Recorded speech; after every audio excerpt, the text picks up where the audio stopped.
Yeah!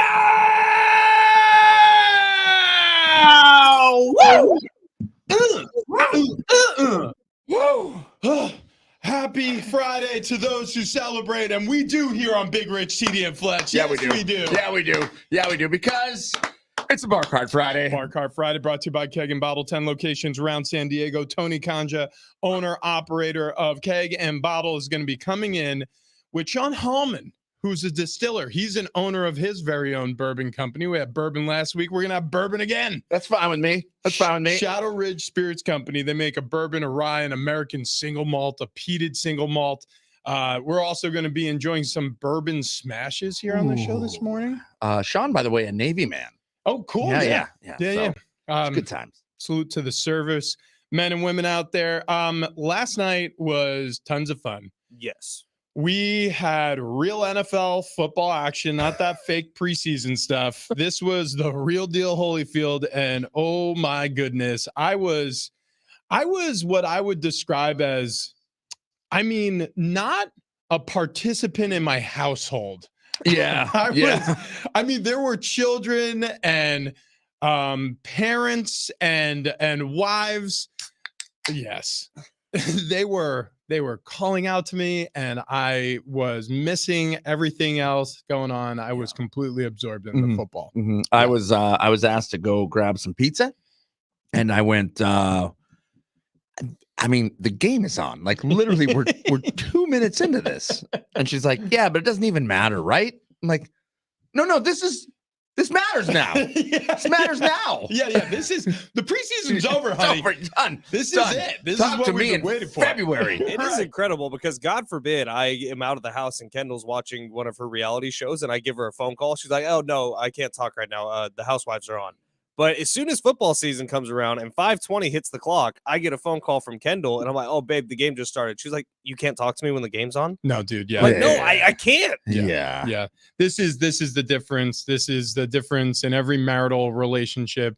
There's always one side, and we usually know which side it is, who can't seem to understand that certain things take priorities. Football's a priority. Football priority. Yeah, football, big time. Football priority. Big time priority. Last night, Thursday Night Football, we see the Lions visit Arrowhead Stadium. Tough place to win in prime time. Those fans were loud. There were points during the broadcast, especially early on in the first half, where Collinsworth was trying to talk to Tirico, and you could barely make out what they were saying because the Chiefs fans were just overwhelming the microphones. Mm-hmm. So that got quieted down in the second half. There were definitely some moments where you thought the Chiefs were still in it, definitely had their opportunities. But first takeaways from what we watched last night, Chiefs, Lions, wherever you want to take it. But what were you guys thinking? I thought that offense for the Chiefs had a much tougher time moving the ball than they did in previous years. They put up 20. I guess we're used to seeing this Chiefs team 35 plus without much effort. So I was pretty shocked, actually. I was pretty shocked of how well the Lions played. I didn't think Goff was amazing, but I thought he was good enough. He had some great throws. He had some good moments. Look, it was a fun watch. And if you're a Charger fan right now, you got to be thinking, hang on here. The door's open in this division. The door is more open, that's for sure. The Kansas City Chiefs, I think, A, they really missed Eric Bieniemy on the offensive play calling side. B, I don't know if he would have made that big of a difference because they desperately missed Travis Kelce and having some sort of safety valve for Patrick Mahomes to throw to. That offense, had wrinkles in it, had stuff that Andy Reid had been planning for months that involved specifically Travis Kelce. Oh, yeah. And they could not go to any of it. That was the biggest issue for me. I agree with what you said about Travis Kelce. The play calling seemed fine because there were plenty of times where Mahomes was throwing it to an open receiver, and his receiver wasn't catching the football. Kadarius Toney, he's got to be on watch last night. I felt so bad for him. Yeah. Oh man, your heart breaks for a guy who has 3 drops in the second half and one that could have broken open the game, and one that handed the Lions a touchdown. That was in his hands. It was a perfect throw from Mahomes, and then what's his name? Branch. Brian Branch. Brian Branch. He was able to get it. Also, Brian Branch doesn't love the mouth guard in his mouth. Yep. Keeps it in his helmet the whole time. Yep. Doesn't need it. Doesn't want it. I was like, why does he have an antenna running down the field? And then I figured out it was his mouth guard. used to play with, like, my first 3 seasons, I used to play with a mouthpiece. And then I was like, what is this doing for me? And I talked to like trainers, I talked to like concussion specialists. I was like, does this really help? And they're like, not really. And I was like, so it's not protecting anything. They're like, maybe like if you, I don't know, if something hard contacts your teeth, your teeth won't shatter. And I'm like, I'll take my chances. I'm done with this. Because when you have something sticking in your mouth, you can't shout things and talk to people. And I love talking. As people like, hey, did you see any good movies? Or like, did you talk as much crap as CJ Gardner-Johnson? Dude, because that dude never shuts up. I talked all game long. Really? When I played, I was in phenomenal shape. Like, I mean, even though I was a 300-pounder, one of the things that I really prided myself on was I didn't wear down. Like, I mean, if there's one thing you weren't going to be able to do is wear me out. And I would just talk and laugh. Like talking smack or doing stuff like, oh my God, did you see the new Transformers movie? Megan Fox was so hot. It would shift between funny. It depended on who I was playing against. It would shift between funny and like as angry as you've ever seen a human being in your life. It would just teeter-totter over that fulcrum. God, I wish NFL Films would have mic'd you up for a game. I wish too. I would love to hear that. They should do it now. Actually, I was mic'd up for several games because they'll mic the center. And so in-house, I can't tell you how many times in-house, because they get that feed too, like your Chargers production team or your Cardinals production team or the Patriots production team, like they can hear what you're saying out there. And they were just like, we were dying laughing. And then sometimes they would be like, hey, are you all right? Like, do you want to talk to like a therapist? BetterHelp has 20% off. No, they like because sometimes I was a madman out there and I was just so angry and saying awful things to people about their family members, telling them things I'm going to do to all those family members. And then sometimes I was just like jovial, fun, buddy Rich, you know.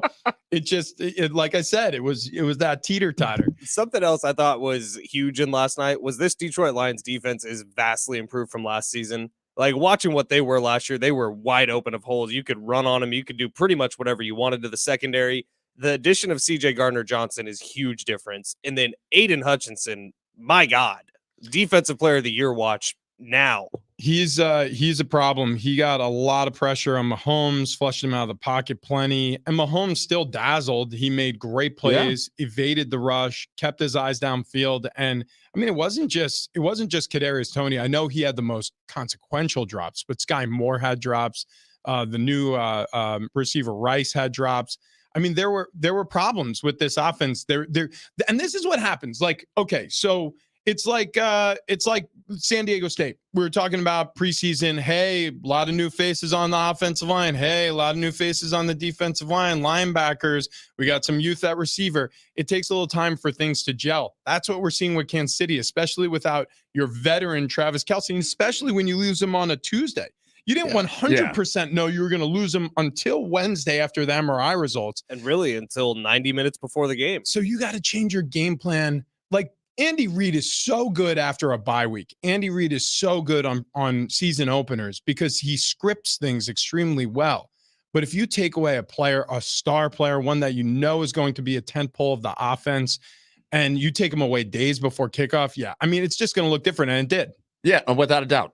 It's just interesting to me if you take away Kelce from that offense, if it becomes that much of a lackluster showing.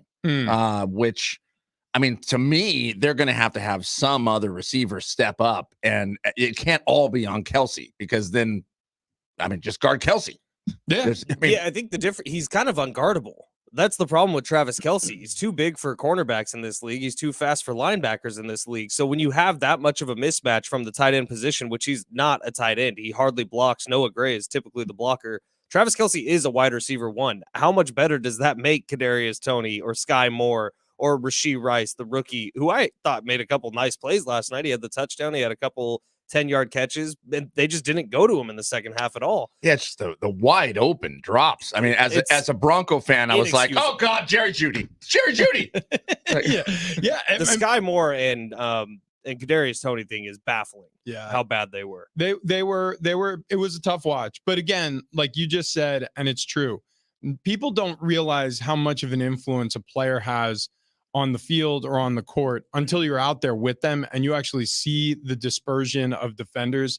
Like when you're playing basketball and you have a LeBron James or you have a Steph Curry, like they stretch the floor. Doesn't matter where they are. So like if you want to open up the lane, just put number 23 or 30 out beyond the arc, and you're going to have defenders worried about what they can do to you, and they're going to have to pick them up immediately. So in basketball, it works. In football, it works. If you have a player like Travis Kelce drawing double coverage, what does that mean? There's going to be vulnerabilities. There's going to be a linebacker covering a slot receiver. There's going to be a safety mismatch with a one receiver on the outside. You're going to have opportunities to pick apart a defense where guys are going to be under less pressure. They're not going to be pressed as hard. You're going to be working against zone more. There's a lot of ways that a guy like Kelce or a guy like Tyreek Hill could help you. Well, guess what? The Hill and Kelce show is over in Kansas City. Kelce will be back. He'll come back from his injury.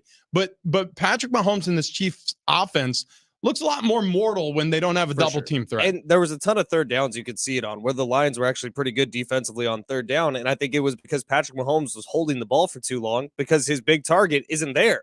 Travis Kelce, who's so good at sitting down in the zone. Travis Kelce, who he and Mahomes have some sort of mental telepathy where when Mahomes gets in any sort of trouble, Travis Kelce just finds the open spot. Like the Detroit Lions, credit to them, they did not need to double coverage anyone last night. And they didn't the entire night because the single coverage was working fine. God, I'm so happy football's back. Same. Rich and I were talking about it before the show. It's so much fun to sit down for 3.5 hours and watch people beat their heads in. Yeah, it's the coolest. It's a really dumb sport, but it is so much fun to watch. And Chris Collinsworth's teeth.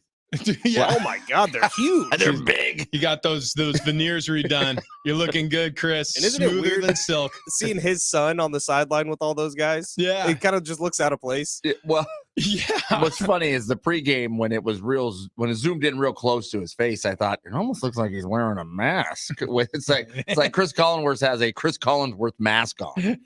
Yeah. My main takeaway is the Lions, they're different this year. I mean, that's a win I don't think they could have gotten a season ago on the NFL opener. They were a slow starter last year. The Lions kind of lurched out the gate, and then they got hot toward the end of the season. Dan Campbell has changed that culture. He has really started a fire underneath this locker room. He's got guys playing well in pressure situation. He's got a bunch of believers. And after the game, he talked to his team. And this is the type of stuff that is going to keep the flame alive. Listen to Dan Campbell talking to his team post game. There it goes.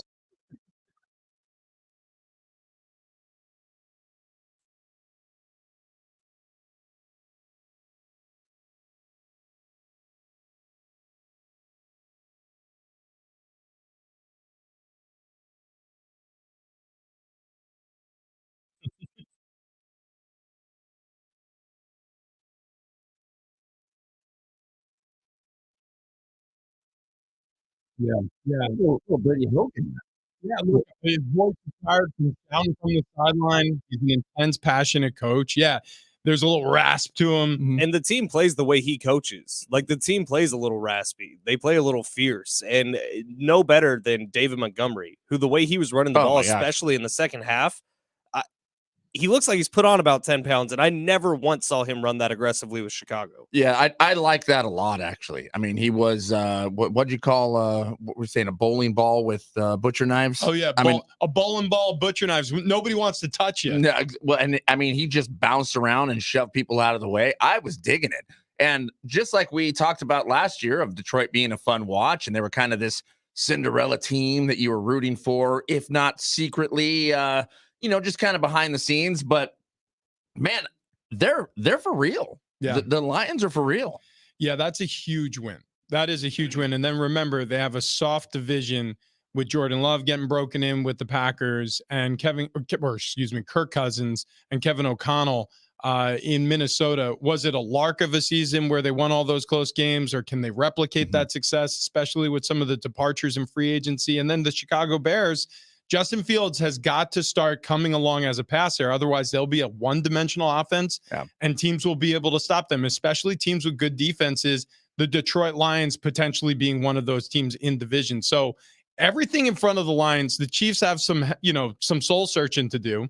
But yeah, to your point, David Montgomery, he had that rushing touchdown where the safety made a business decision there. He should have been tackled 3 times on that touchdown run alone, and nobody wanted to tackle him. No one was going to stop him from getting in the end zone. Really well executed play. I loved it. A little guard counter where you had the guard pull from the backside. The left guard actually blocked front side to the right, knocked the front side end all the way out. And then you had Laporta, the tight end, the rookie tight end. He wrapped around, led block. This is actually something that the San Diego State Aztecs do a lot of as well, because they've got good tight ends and they've got good pullers. And so it opens up this cavernous hole in the B gap after a very good double team by the front side tackle and guard, just caving down the line. And then David Montgomery's left in the hole one-on-one with the safety, and he took a dive at his legs, and he's just like, yeah, sorry. See you later. I need 6. I wanted to ask you about that because the Lions do so much offensive line movement during their run plays, whether it's Gibbs or Montgomery running the football.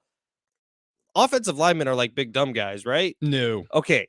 Right. Big smart because guys. Every single play, they are having different assignments where the left guard is pulling all the way around to the right side, or the tight end is coming off the line of scrimmage to go all the way around to the left side. Like it seems very confusing what's happening on the offensive line. How the hell do you keep all that straight? Yeah, well, it's a good question. Because if one of those guys doesn't pull, then someone has a free shot. Oh, you're screwed. Yeah, no, it is a misconception, and it's fun to like play it up like we're all just big dumb mutts out here. But you have my cell phone, LaDonna Harvey from Kogo News. Come on in. Come on. You can interrupt it. Yeah. We're not doing anything important. We're just hanging out. Here, LaDonna, here you go. Mic's on for you. Thank you. Not a phone. Yeah, that's mine. It was not mine. You didn't find any money or anything, did you? Well, there's something in the back, but it was a little ooky, and I just thought, I'm just going to leave it. Just some credit cards. Wow. Oh, dang. Wow. Yeah, well. Yeah. Shoot, well, I missed an opportunity to go to 7-Eleven and buy some pizza. Woo! You know what? We talked about We talked about it on Kogo. Bourbon today. Ooh, Oh, yeah. Yeah. I love my whiskey. Also, we found that we can DoorDash 7-Eleven. So Really? They bring it to you. Yeah, they bring it to you. This is not good. I have to go. I can't talk to you people anymore. I can't talk to you people. Bye, LaDonna. See you later. LaDonna Harvey, 600 Kogo News, our sister station here at iHeart San Diego. Right. The cluster is in good form this morning. That was very nice for her. I lose everything. Just sitting here talking about how smart offensive linemen are. I don't know where my phone is. And does anybody know where my camera's been? So would you say defensive linemen are the big dumb guys? Because they literally just have to go. A lot of read and react. There are some smart defensive linemen, but really what they need to be is creatures of reaction. Like if you are one of those guys, like an Aaron Donald, for example, is a unicorn. He's both insanely intelligent, has a freak of a body, and he can make plays with his strength, and all of his reaction time is phenomenal. But like there are a lot of guys out there who they speak the language of football and nothing else. They just go out there and they understand how to plug gaps and how to play half a man or all the things. It's pretty amazing. But offensive line, you're constantly communicating. Like those motions you're talking about, pre-snap shifts or motions, the defense responds. Sometimes that changes everything that you're doing. Is that all built into the pre-snap call, like whatever Tua said, jet 40-something, 7-19, red, blue? No. So we live in our own world. So as an offensive lineman, you're in the huddle, you get the play call. Then you go to the line of scrimmage. And imagine this. Like, so say you go to the line of scrimmage with a run, whatever run is called. Well, there is probably 14 different ways to run that, to block that run, depending on what formation the defense is in. Are they in 3 down? Are they in 4 down? Are they running a concept where safety's coming down the box? Are they in nickel? It's like there's a million different ways to do it, and you have to know all those ways. So you have 14 different ways to block a run. You probably have 50 to 70 runs in a playbook. Your brain, all of which can be flipped. Yeah, both sides and 14 different ways. So I don't know. You do the math. It's a lot. It's a lot that you got to keep track of. But credit to the Detroit Lions offensive line, because that's one of the best units in the NFL. They kept Jared Goff clean, and it was a lot of fun to watch because Dan Campbell, again, like same thing we said about Deion Sanders. Oh, right. It's just right. kind of fun. Yeah, it is fun. It's fun. How did it take 58 minutes for Taylor to get called for That's what I would say. Every single play. The right tackle for the Chiefs, first of all, was lining up offsides. Do you remember that scene in Remember the Titans? Yes. Where Denzel Washington, he's off sides. Yes. He's Yes. lining up off sides. So what they would call that is like a legal procedure. Too many men in the backfield. Because Like, you need 7 on the line. dude, yeah, like he was. And when Collinsworth said it, he was like, "Well, there he is, Juwan Taylor, playing slot receiver." And he was so far off the ball. He was jumping early on every single play. Every play he moved. It was so obvious also because when the Chiefs, or excuse me, the Lions were going, no, it was the Chiefs. When the Chiefs were going left to right, the right tackle is the first thing you see most of the time Right, on the end of the right. line of scrimmage. And he's so far off the ball, and he's the first person moving every single time. Well, Unless it was a run play. So, Right. like, the Lions could have forecasted the entire Chiefs. I knew what was happening with the Chiefs offense, whether it was pass or run, based on Juwan Taylor. Even when it was play action sometimes and he was backside on the play action, you would see like all the Chiefs offensive linemen were up on the line of scrimmage except for yeah. How did he get away with that all night? it was crazy. Yeah, I mean, there's a lot of latitudes. You got to remember also, it's the officials opener also. Mhm. You know. Is that Dan Campbell's job to get in the official's ear? Oh yeah. It'd just be like, this can't keep happening. You run your ass all the way down to the line or the side judge, and you just say to him, like, you're seeing the same thing I am. He's in the backfield. Like the rule for a He tackle. was actually in the backfield. The rule for the tackle is your helmet has to break the plane of the belt of the center. And if it doesn't, then you will get flagged with a penalty unless you're playing at Arrowhead Stadium, in which case they do not call that. So yeah, I mean, it was fun. I that's all I can say. I just had so much fun last night. I cannot wait for the rest of this season. How was afterwards TV with Darnay? Oh, good. Yeah, yeah. Oh my gosh, I forgot all about it. I got a couple DMs about the outfit you were wearing Oh, from yeah. some of our listeners, Oh, and I'll let you know later. I completely missed What this. was? Well, you're wearing the same shirt you were wearing last Yeah, night. I did not change. I did not change. I think you may have been wearing that shirt on the show yesterday too. No, I changed Okay. the shirt. I was wearing a blue shirt, and then I was like, do I want to wear the exact same thing? So I changed my pants and the shirt. But then I was like, I kind of like this, so I'm going to wear it tomorrow. I think I know where you're going with it. Where the pants a little, where the pants. No, a it little- wasn't the pants. Okay. all right, Okay. Very good. Very good. Excellent. They I'll say read you the football. DM. They say football is a game of inches. Could also be a game of feet. You're darn right. And I'll tell you right now, this game. This is just. I want to talk to you guys about the Good Feed store. The Good Feed stores sell arch supports. What are arch supports? Well, they're these little plastic sliders that you just fit into your footwear and you stand on them all day. They're in your footwear with you. They support your arch in your shoe. And a lot of people don't think about their arches. A lot of people don't think about your feet unless you have pain in them. And if you do, the Good Feet store can help you. If you have pain in your feet, your ankles, your knees, your hips, your back, if you have any joint pain in your lower body, the Good Feet store can help you. Even if you have pain in your neck, odd as that sounds, a lot of people complain about that. That can start with your feet. You got to go over the Good Feet store. Do your try before you buy, free fitting and test walk.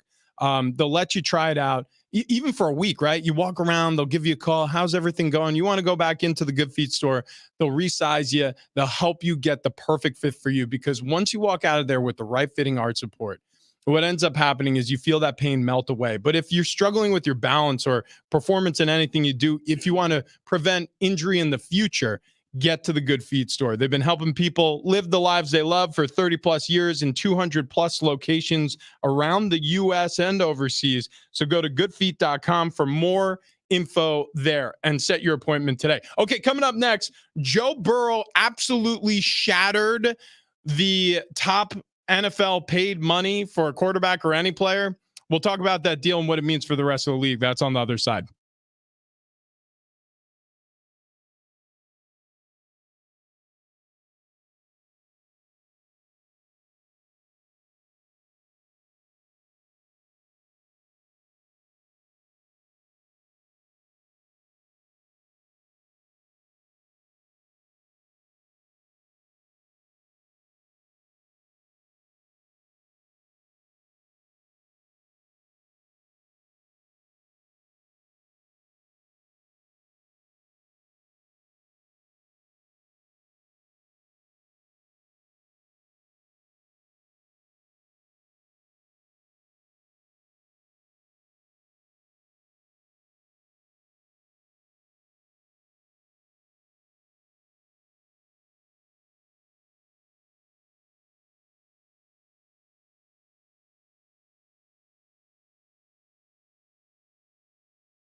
There's a new man on top of the mountain, the highest paid NFL player ever. We'll talk about him next.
This update is presented by the NFL on CBS. Starting off here in the NFL, the season opened last night. Detroit Lions upset the Kansas City Chiefs 21-20 at Arrowhead Stadium, and during that game, the Bengals made Joe Burrow the highest paid player in NFL history. We'll give you the details on that coming up next. A full slate of NFL games coming your way this weekend on Sunday. We got 3 of them here on San Diego Sports 760. Make sure you're listening.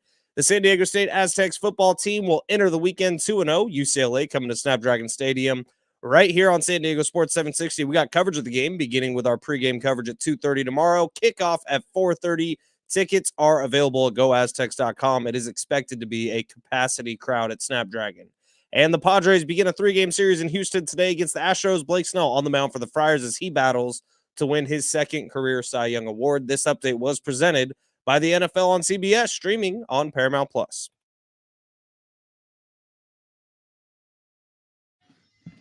Vic Rashidi and Fletch on a Bar Card Friday. It's brought to you by Keg and Bottleton locations all throughout San Diego County. Tony Conja going to be in studio today with Sean Hallman, owner, distiller, Shadow Ridge Spirits Company. I cannot wait. I love Fridays so much. I love them so much. We do have some tailgate trivia we have to do. We have not discussed 8-10, everybody? I'm good with it. 8-10, yeah. All right, good. We forgot to put that in the rundown. It happens. It's fine. We have a pair of tickets to go see Chevelle at the Cal Coast Credit Union Amphitheater on October 2nd. You can buy tickets at Ticketmaster.com or just keep listening for your chance to win those. And we have a pair of Aztecs tickets to the UCLA matchup tomorrow, 4:30. Tickets and info at goaztecs.com. And Ben, you're saying capacity crowd here. Yeah, I'm not saying it. Paul Garrison of the East Village Times, as well as Kurt Kenny, said that the Aztecs are expecting a capacity crowd at Snapdragon. I think a lot of people, UCLA fans, have bought tickets to come down. So Aztec fans, show your support. Get out there so the crowd noise can be in favor of our Aztecs. No doubt. GoAztecs.com. Yeah, you can get those tickets to GoAztecs.com. I'm fiddling around with this camera because we had purple lines. Oh, look, they're We black. still have, did you break the camera? I may have broken that camera. We will tell nobody. Well, try this camera. Yeah, let's do that. Hang on. Yeah. So while you're We have to fiddling with unplug- cameras, unplug- hang on. our buddy Donnie, who listens here every morning, reached out to me last night as Kendall and I were actually going to get some ice cream Yeah. because we're about to start a new diet and we Oh. were told to load up on calories now. Yeah. You should hear the calorie amount I was told to eat last night. How much? Between 5,000 and 6,000 calories. Same Oh, good. Yeah. for the next 2 days. So we got to load up. Oh, yeah. But I got a DM from our guy Donnie, and it says, "Bruh, buy this man a new T-shirt for Christmas, please." And then he zoomed in on your neck. So your outfit last night, you were wearing a nice blazer Yeah. with a Target T-shirt, and people took notice. I actually got a couple of DMs, but all stretched out collar with a nice dress jacket. Looks like he spent $75 on the jacket and $5 on the shirt. Yeah, I probably spent less on both. It was one of those nights where I was so caught up in the football and the action and the fun of it that it came time to like I hopped in the shower at halftime and I'm heading on my way to NBC and I was like, oh, I gotta put on a suit. I haven't looked at a suit in a year Since last football season. So I went in and just found what was clean. I'm like, no clean shirts, no problem. Just gonna throw on this T-shirt, and it worked out. It worked out, except for the many who commented, including my wife and my mother, who said I looked awful. The other question we got was for you, Rich. It Yeah. was actually off of the game that Aiden Hutchinson had because he was just so impressive. And we were talking about it before the show. He looks like a legit replica, a lab replica of Nick Bosa, at least Yeah. body type wise. And this question was, ask Rich what it's like to actually block an Aiden Hutchinson or a Nick Bosa. They both seem like they would be miserable, and they want to know, what does it feel like when you successfully block them, and what does it feel like when they kick your ass? It is awful when they kick your ass, but it's also kind of expected. You know you're going to lose some of the battles. Like when somebody unexpectedly kicks your ass, which will happen in the NFL also, that's a much worse feeling because you're like, who is this guy? Like, I don't even have a scouting report on him and I'm having a hard time. And that happens to everybody. Like there's just a lot of good football players in the NFL, but like a Von Miller or like a Clay Matthews or one of these guys who I played against who were the Aiden Hutchinsons and the Bosa brothers and the Myles Garretts of today. When you play against guys like that, like you're thrilled when you successfully lock them down because that's what you're constantly testing yourself against. Like for any of these players, I mean, outside of the elite, what you're testing yourself against is the best. You're just trying to think like, okay, how many wins can I get here? And when does it officially tick over where they say, oh, no, this guy had a good game? And like, what qualifies as a win? Is that just delaying the inevitable? No, I mean, well, yeah, kind of. As an offensive lineman, you got to hold up. This sounds ridiculous because like, well, anybody should be able to do it, but you got to hold up for like 2.5, 3 seconds in pass protection. That's considered a win. Collinsworth was talking about Mahomes last night, how he has the most dropbacks of over 4 seconds of any quarterback since he's been in the league. And that's just because he moves around a lot behind the line of scrimmage, kind of like Aaron Rodgers used to do. But it is legitimately 2 to 3 seconds that the quarterback is expected to get rid of the ball. Yeah. If you don't, then you're going to get popped Throw it! a lot. Yeah. Anybody else hear a buzz? Yeah. There's a little bit of an A audible little buzz happening. It's fine. Also, did we break a camera? We didn't. Okay. The camera was broke when we got here. Yeah. Oh, without a doubt. I I've mean, I never can't touched that believe- thing. Why would they Yeah, do that's that? crazy. That's so bad. Also, I'm gigantic for some reason in the camera view. And number 3, before we get to the highest paid player ever in the NFL, there was a little bit of controversy this morning. You brought up Fletch. Oh yeah. Oh, there is drama. Yeah. What's happening? So what's going on? The Hardwood and Balls Classic, Jonathan Rifkin, a couple Park Car Fridays ago, brought it in here. He left it in here. It's currently sitting up on top of a bunch of really expensive equipment. Mm-hmm. There was a Coors Light inside that Yeah, there Hardwood was. and Balls Yep. Classic. Yep. I walk in this morning. The Coors Light is now on the production desk, open with like a half sip taken out of it. Someone had a half warm sip of Coors Light. We should call Jonathan. Yeah. Call J Riff. He's up because I'm getting workout notifications. Is it from Yeah, him or is it your workout No, notifications? Because no. Jonathan Rifkin came in here and saying like, Travis, you work out all the time. And now No. all of a sudden I'm thinking like, wait a second, is Travis right-handed or left-handed? What is happening? No, Guys, no, I gotta it hit wasn't. the bathroom again. Apparently, Taco night. apparently, I hit 1,000 move goals in the lifetime I've owned this watch. Now I'd probably owned it for 20,000 days. So just a heads up. No, J Riff, I'll get a message every 15, 20 minutes or so that he finished a workout. Good Lord. Yeah. What is he doing? I think he just has like ADD. It is constantly like fidgeting. Just vibrating. You over think? there. But it usually says like J Riff finished an outdoor run. J Riff finished cardio. J Riff finished upper body workout. Like, what's this guy doing? Code name.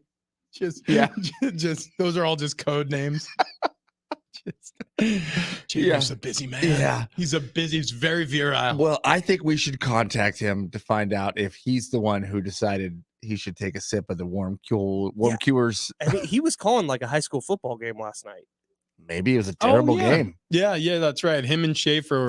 But we don't know if that thing was cracked open at noon. That's a good point. Yeah. That's good. I mean, who knows? Maybe Darren had a tough day. Just like, you know what? I don't care. It's a Coors Light that's been slowly warmed by the computer tower in the control room. Right. I'm just going to smash this real quick. Like someone went through the effort to get it and then opened it and then took a half sip of probably pretty warm beer. I just pray it was somebody very short who had to climb the equipment to get there. Like I just picture somebody walking, just like, I don't know, it's a little bit risky, could fall. Maybe it was the cleaning lady. Yeah. Peter Solis on YouTube says, my little son said the same thing. Why is Big Rich's shirt collar bacony? Yeah, I'm sure he did. Bacony. Is it bacony? I'm sure he was talking about my bacon collar. I really do need to get a stylist. I look at the other guys. I walk in. I'm just like, these guys know how to dress. I do not. Rich coming in at a Dutch angle. Yeah. So the cameras are completely round and they're on a mic stand. Yeah. Yeah. So I you are mean, pretty we just have to twist her. Yeah. Hey, wow. I mean, that one, you like nailed it. Well, pretty close. Now it's the other direction. Yeah. Hang on. That was good. That's pretty good. Pretty good. Actually, there was a news director who ran into the studio last night after the show. They're like, did anybody say a curse word? I'm just thinking in my head, you mean like ever? He's like in this room. And I was like, yeah, probably. Yeah. And he was like, yeah, we can't do that. I'm like, right. Because I'm a professional broadcaster. He's probably one of these other idiots. Hey guys, no more cursing, dummies. Anyways, got it. Took care of it. Thank you so much. You didn't turn around and said, you guys don't have a dump button? Right, yeah, exactly. They have to work on a delay. Yeah. We probably should. Mm-hmm. So that happened. Anyways, we're running out of time to talk about this Burrow contract, so we should do it on the other side. Joe Burrow, the highest paid NFL player ever. We'll get to that. Plus, we have a new goal for this show. We'll share it with you on the other side.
What would you do with $250 million? Well, one NFL quarterback needs to figure that out in a hurry. That's next.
So there's money and there is money. Mm-hmm. Mm-hmm. And Joe Cool out there in Cincinnati just got some money. So Joe Burrow, right on the heels of the news that Nick Bosa signed a landmark contract in the NFL, the highest paid defensive player in the history of the league. Joe Burrow signs the biggest contract ever in the history of the league, a 5-year, $275 million contract with an immense amount of money guaranteed. This is obviously setting the new bar. The 219, almost $220 million guaranteed is setting a new bar. So we're seeing these NFL contracts skyrocket. Arguably more money on an annual basis, actually absolutely more money on an annual basis than any other player in the league. It dwarfs in terms of annual pay what Patrick Mahomes was paid those years ago when he signed the $500 million contract that everybody was like, whoa, this is the craziest thing. Well, you got to remember, like, the guarantees are prorated. It was actually kind of a team-friendly deal, and it will be renegotiated at some point. It's just a clever way of hiding money, basically, and stretching things out. I think people are actually a little surprised Joe Burrow didn't sign a contract that resembled more Patrick Mahomes' deal, because I think that's what the talk was around the offseason. Like, it's going to be huge money, but it's going to be spread out over a long time. Justin Herbert or Joe Burrow went straight for the throat. He was like, no, I'm taking all of it right now. Well, what's interesting is I think with Patrick Mahomes, he feels secure in Kansas City. Like, this is a place that I can trust to build a winner around me. If I'm Joe Burrow, that's exactly how I would negotiate too, because this is only very recently that Kansas City has been good. The last time they was Carson Palmer's years with them. I mean, I guess you could say when Alex Smith had some good seasons, but they weren't a great team. With Cincinnati? No, I'm sorry, I was talking about Kansas City. Oh, Kansas City. Yeah. I meant Cincinnati. Okay. When Carson Palmer was there, that was when TJ Houshmandzadeh was there, and it was Chad Ochocinco was there. I mean, they had some decent teams. I guess you could say during the Andy Dalton years, they made it to the playoffs a lot, never won a playoff game. But this is the biggest commitment to being good and staying good that we've seen. But Burrow's probably thinking to himself, like, all right, yeah, I mean, I'll I'll play ball, but like we definitely need to keep some of these receivers, some of these defenders around, and keep me protected.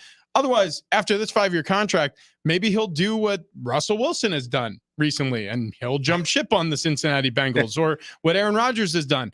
It's becoming more fluid at quarterback than it's ever been. Just because you've hit it with a franchise doesn't mean that you're going to stay there forever. I mean, Phillip Rivers, perfect example. Right? Thought he was going to finish his career as a Charger. He ended up finishing his career as a Colt.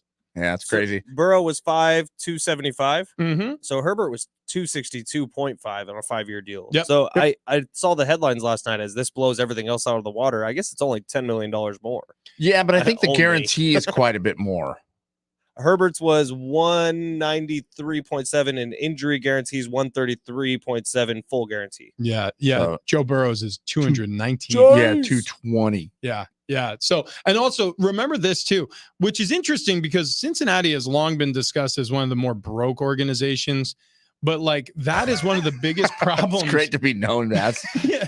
Look, come to Cincinnati. We're one of the more broke organizations. Yeah. But the Raiders have that moniker. Obviously, the Chargers do as well. And that was part of the problem with the Herbert deal is it makes your window more narrow when you can't guarantee more money up front, because it means you're going to be a bigger cap hit every year. You can prorate a signing bonus in clever ways over the course of a deal. Whereas like if you don't give a lot in bonus up front and guarantees up front, well, then that means all that money's going to hit the books. So you got to have the cash like immediately in order to make it a Patrick Mahomes contract that's going to save the team a bunch of money in the long run. Yeah, and there's some rule about it. I'd have to relook it up because it's changed over the years, but where if you guarantee that kind of money, like you need to have it. Like you need to Liquid. put it Yeah. in escrow. Like so, Yeah. yeah. I just heard that talked about for the first time, that there is an NFL escrow account Yep. that the guaranteed money for players goes into that's held by the league. Well, because think of it this way. Like, I mean, any league could do this. You say, we're going to give you $1 billion and $500 million guaranteed. And it's like, dude, this is great. I'm going to be rich. And then you start going like, where's all this money? Like you promised, like, oh, it's coming. Yeah. It'll be there soon. We got to move some stuff over. Checking savings, you know, it gets confusing. Checking. Got to make a call. Accounts receivable. Anyways, we'll have our accountant get on the phone with you. He's a really smart guy named Ralph. So Ralph will give you a call. No, yeah. So it has to be like done. Everything has to be done on the up and up now. I think that started taking place after like the USFL folded the first time around and guys were literally out on their asses. I mean, it's smart because if you get into some sort of battle and say you're like Joe Burrow is the next up to be signed to a big contract and Cincinnati didn't have the money, well, they're not going to wait around to see if other teams would pay him. So they're going to offer a $500 million, whatever it is, right? But if they don't have the money, that screws over the rest of the league. Think about in free agency. Like if you're a team that you could just say, no, we'll give you $1,700 million. And like everybody goes, well, everybody knows you don't have that money. How do you know? God, how much bigger would Deshaun Watson's contract have been? I mean, yeah, right. The Browns Just just seemed lie like about they it. were going to do whatever. It's amazing. Just making up numbers. We need to do what this lady did who won the lottery. Yeah. She blew $2 million. Okay, she did $2 million in 8 years. It was like $200,000 a year. I mean, that's an incredible amount, but it's all gone. It's gone. It's gone. You know what she said though? Yeah. I had a great time. New show goal. Every day we need to buy a lotto ticket. Yeah. Because I think if Wait, you guys aren't already doing this? okay, No. we need to win the How lotto. But about you like a think- 5-year losing streak? But you're talking like super lotto. What if we just did scratchers? Because those are way more fun. See, that's what I'm thinking. Like we get in on the scratcher chain, and then I don't know, like if we hit a jackpot like that, we could have fun with $2 million. if you go to the dollar scratchers, it says 1 in 10 wins. We'll just buy them 10 at a time. Foolproof. Yeah. He's a damn genius. What is the amount of money you guys think that if you got a lump sum right now, you would be fine for the rest of your life? Never having another source of income. $75. Never having another source of income, it would probably take $10 million. See, I feel like I could make 2 work. You could probably make 2 work, but you'd have Yeah, to. You but probably have to really- move. Yeah. Yeah. Invest some of it Yeah, really I mean, you smart. make money on the money, right? Yeah, you could. You could. Yeah, but you'd have to like really, really whittle that lifestyle down. Give me like a 5 million. I bet I can make that work real nice. Dude, I'm moving Yeah. to Mexico. Well- You'll never hear from me again. 5 million. 5 million. If he's threw it in the bank and lived off the interest, you'd have to live still off of what, like 60 grand a year. 5 million in pesos, though. Now Right? you're- Hey, now now. you're talking. Woo! That's a good Love exchange. that money. All right, Ben, refire up that bed. Yeah. Because we got to scram. All right.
It's hour 2 on Big Rich, TD, and Fletch. This update presented by the NFL on CBS, streaming on Paramount Plus. We will begin in the NFL. The season opened last night. Detroit Lions upsetting the Kansas City Chiefs 21-20 at Arrowhead Stadium.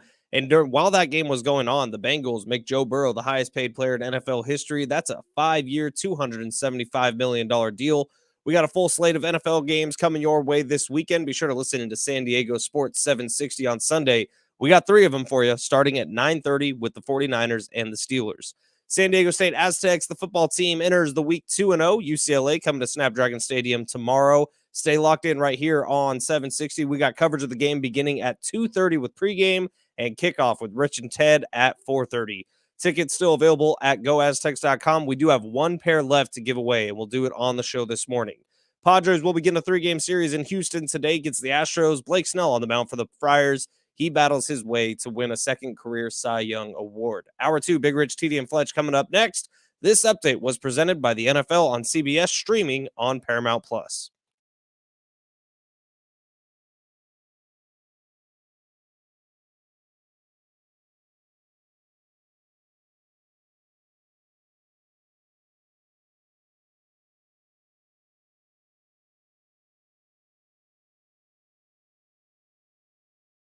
Yeah! Woo! Happy Friday to those who celebrate. We're damn glad to be here on a Friday. It's Big Rich, TD, and Fletch, and it's a Bar Cart Friday brought to you by Keg and Bottle, 10 locations around San Diego. Tony Kanja, owner-operator, is going to be bringing Sean Hallman in tow with him today. Sean Hallman is the owner and distiller at Shadow Ridge Spirits Company. He's going to bring in some bourbon rye, American single malt, some peated single malt. We're also going to be trying out a cocktail, a bourbon smash this morning. I can't wait. A little lemon, a little mint. If you're driving around San Diego this weekend, tomorrow and Sunday, we got a ton of play-by-play for you. Yeah, So we do. tomorrow at 9 o'clock, Coach Prime on San Diego Sports 760, Nebraska, Colorado. That'll be at 9 o'clock tomorrow morning. That's when coverage begins. And then at 2:30, of course, we start our coverage for the Aztecs, taking on UCLA at Snapdragon Stadium. We do still have a pair of tickets to that game. That'll be coming up a little later in the show. Rich and Ted have the kick at 4. And then on Sunday, we got a triple header of NFL action for you. Niners, Steelers, beginning coverage at 9:30. Rams, Seahawks, 125. Cowboys, Giants, 4:45. Make sure you're listening to San Diego Sports 760 all weekend long. Yeah. By the way, we are working on some things with Tony Kanja and Kagan Bottle Yeah, we and are. KMB Bistro. Yeah. Sounds good. Sounds good. I can't stop dancing. I can't stop moving. No, we're working on some things, and we will, I believe, have an announcement here in the next week or so. Can we say that confidently? Yeah, I would say we're going to talk to Tony about it today in person. We had conversations with him through the week. But yeah, we're going to have an announcement coming up here very shortly about something that may be offered to our listeners, something that may be pretty fun to attend. Let's just leave it there for now.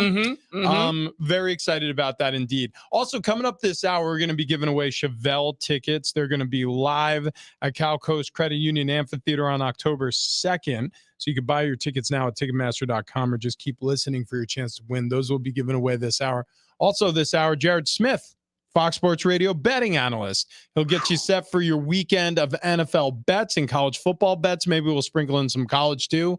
That's coming up at 7:30. But we got to do this. We talked mostly Lions Chiefs to start the show today.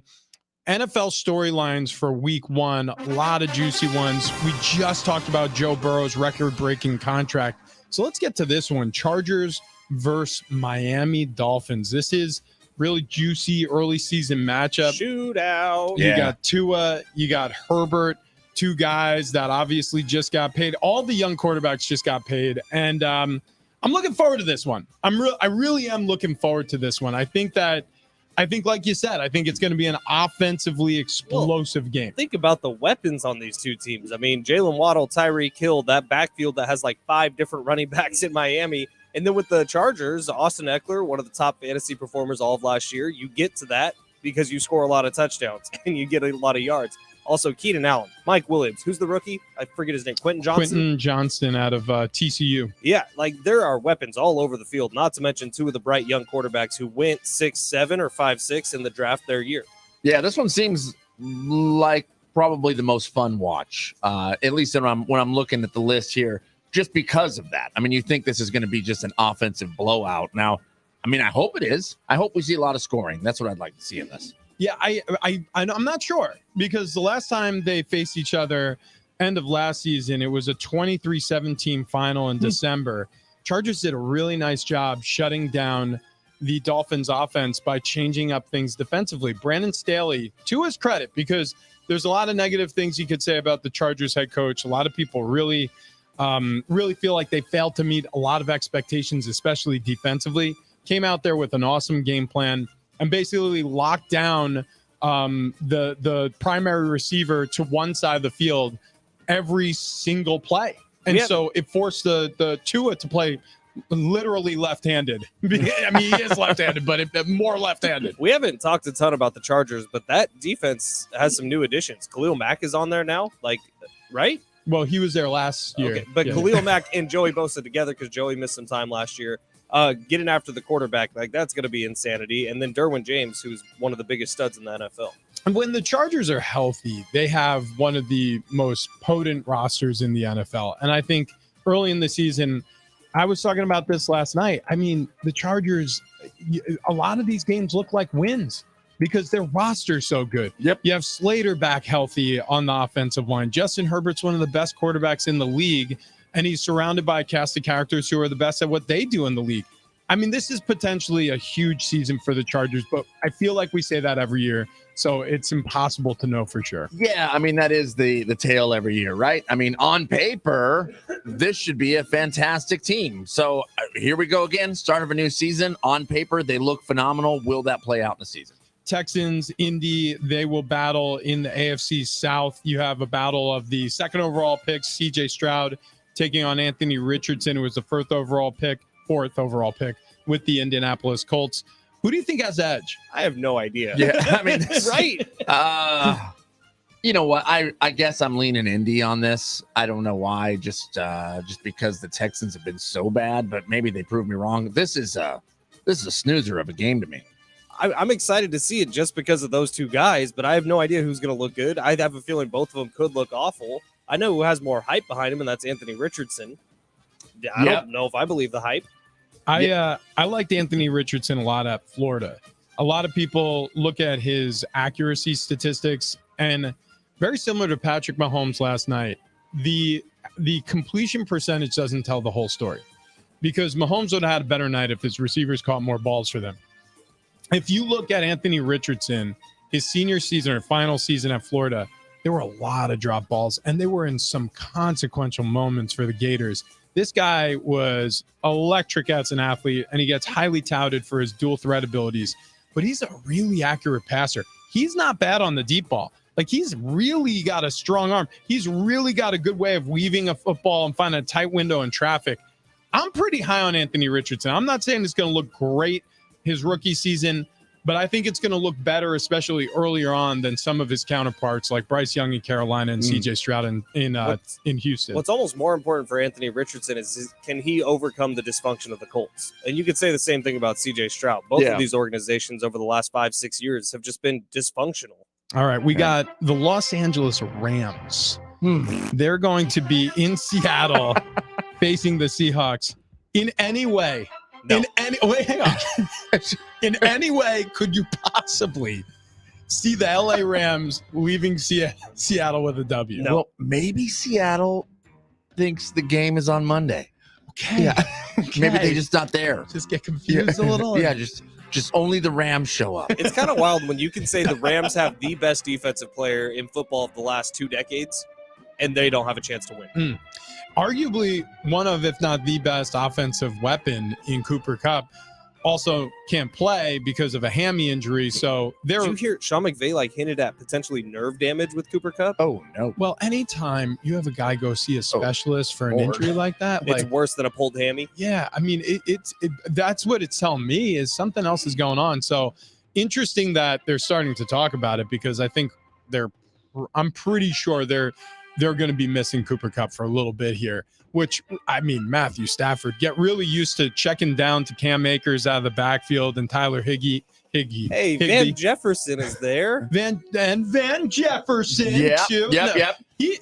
I mean, look, is he a 1? No. Cooper Cup's a 1. So they Van don't have. Jefferson's a 3 or 4 at best. Yeah. And he's a good 3 or 4, but that's the ceiling. And who knows? Maybe the Geno Smith of last year ends up riding back and doesn't make it out this season. And Dude, the Seahawks have upped their offensive line. I They've agree. added pieces in the draft to the wide receiver group. You still have DK Metcalf and Tyler Lockett. They've added another running back in Zach Charbonnet. Kenneth Walker, not fully healthy heading into the season, but looked really good last year. Seahawks could be a problem for a lot of teams. Yep. I want to look at both sides of this matchup. Coming up, Steelers, Niners. We'll start with the Steelers. They move on from the Big Ben era. Are they going to be all right? It's really hard to get 3 Hall of Famers in a row. We have 2 teams this week trying to prove that they did that. Kenny Pickett, I don't know. I like Kenny Pickett. So do I. He's Yeah. big. Yeah, I like Small Kenny hands, Pickett, though. and actually I like the Steelers. I know that it's been rough. I think obviously they're still rebuilding, but I think Kenny Pickett is the guy for them. I like it. Who am I blanking? Who was the Hall of Famer before Ben Roethlisberger? It's what's his face? He's been Bradshaw. Yeah, but he didn't replace Terry Bradshaw. Right. Wait, who was the quarterback before Roethlisberger? I think it was a couple. I think it was like Tom. No, like there was Maddox was in there. but there right? was an elusive runner. Yeah. No, not Antoine Randall L.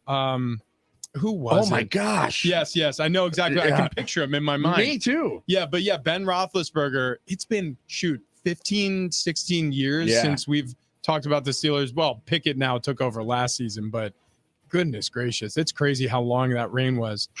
Man, Before Roethlisberger, there was Tommy Maddox. Yeah, Mhm. Maddox. Cordell Remember? Stewart. Cordell Stewart. Thank you, man, oh man, Holy 4 cow! years as the starter. Cordell Stewart was fun to watch. He was. Yeah. He absolutely was. But yeah, I mean, Kenny Pickett, a lot of people really high on him. Obviously, what he did at Pitt, and then literally the Pitt Panthers and the Pittsburgh Steelers share a wall of their training facility. Kenny Terry Pick- Bradshaw, When did he officially retire? 1982. I knew it didn't go straight from Bradshaw to Roethlisberger. 83, baby. Dude, there was 28 years. However, between I the don't two know of why I them. feel like someone just said that the Packers and the Steelers are in a similar spot. Well, yeah, because of Aaron Rodgers leaving and now. But it was more than that. And I want to say it was Jason McIntyre who said it on the Herd a few days ago. And I can't remember exactly what it was, but it wasn't what I just said. You are so fun to talk to. All right, let's switch it over to the How many Niners. interceptions does Kenny Pick it throw? You got careful. He was careful with the football. Niners toward, defense is fierce. toward the end of the season. Yeah. You mean in this game? Yeah. How many does he throw in this game? I don't know. I mean, I think that what they're going to try to do is what the Steelers always try to do. They're going to control the game with their run game. They love Warren. They love Najee Harris. I think Warren's got more juice than Najee Harris, actually. It's going to be very, very interesting to see how they use their backfield. And I think Pickett is going to play like a Joe Flacco role in Pittsburgh.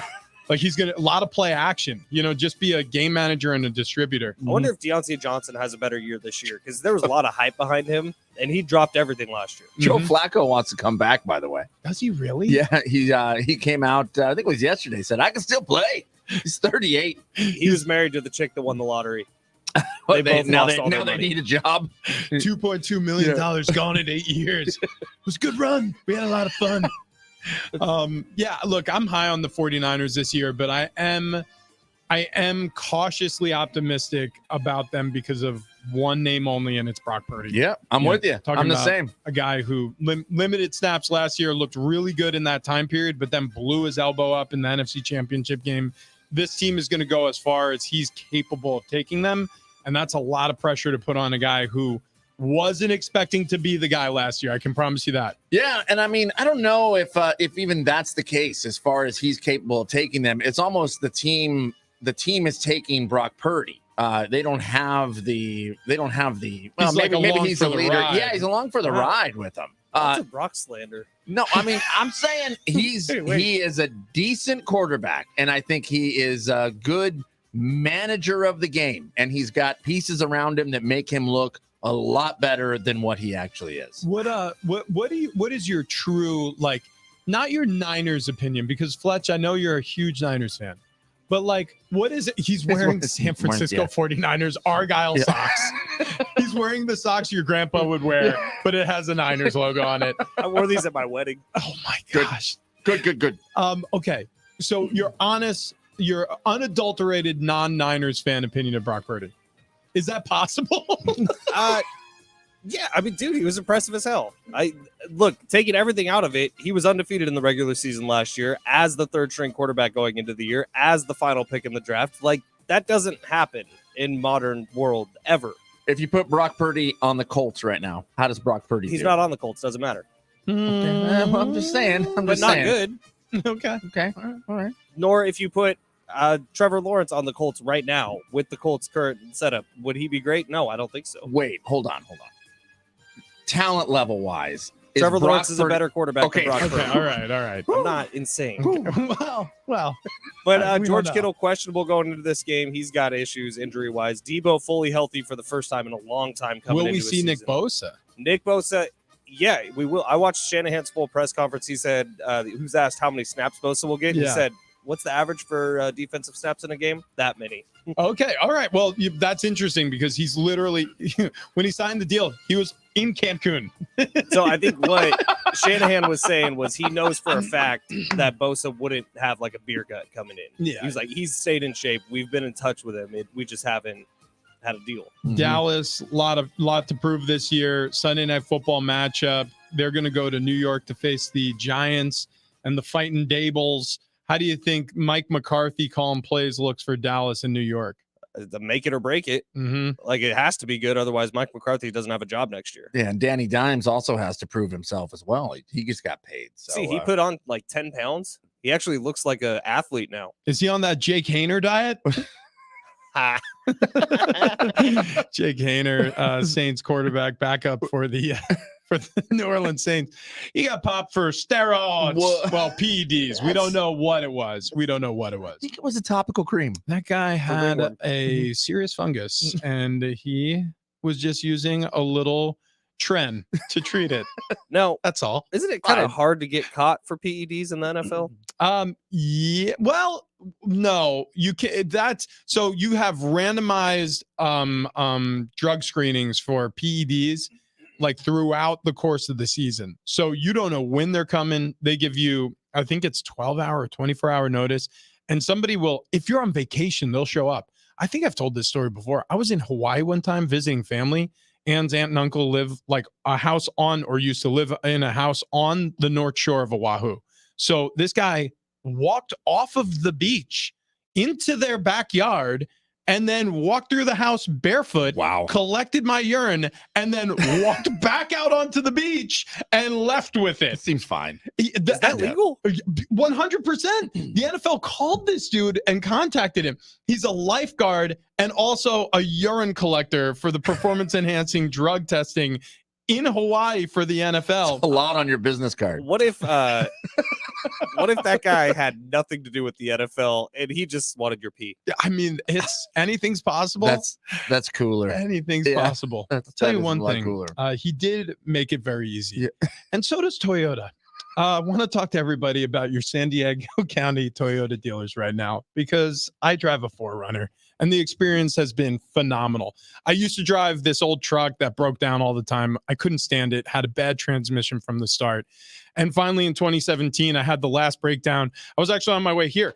We were on the 8 freeway, or I was on the 8 freeway, just shut off on the on-ramp. And so that was the last straw. I went to a San Diego County Toyota dealer and sat down with the fine folks there, got myself in a brand new 4Runner, and I've never looked back. It's parked in the parking lot right now.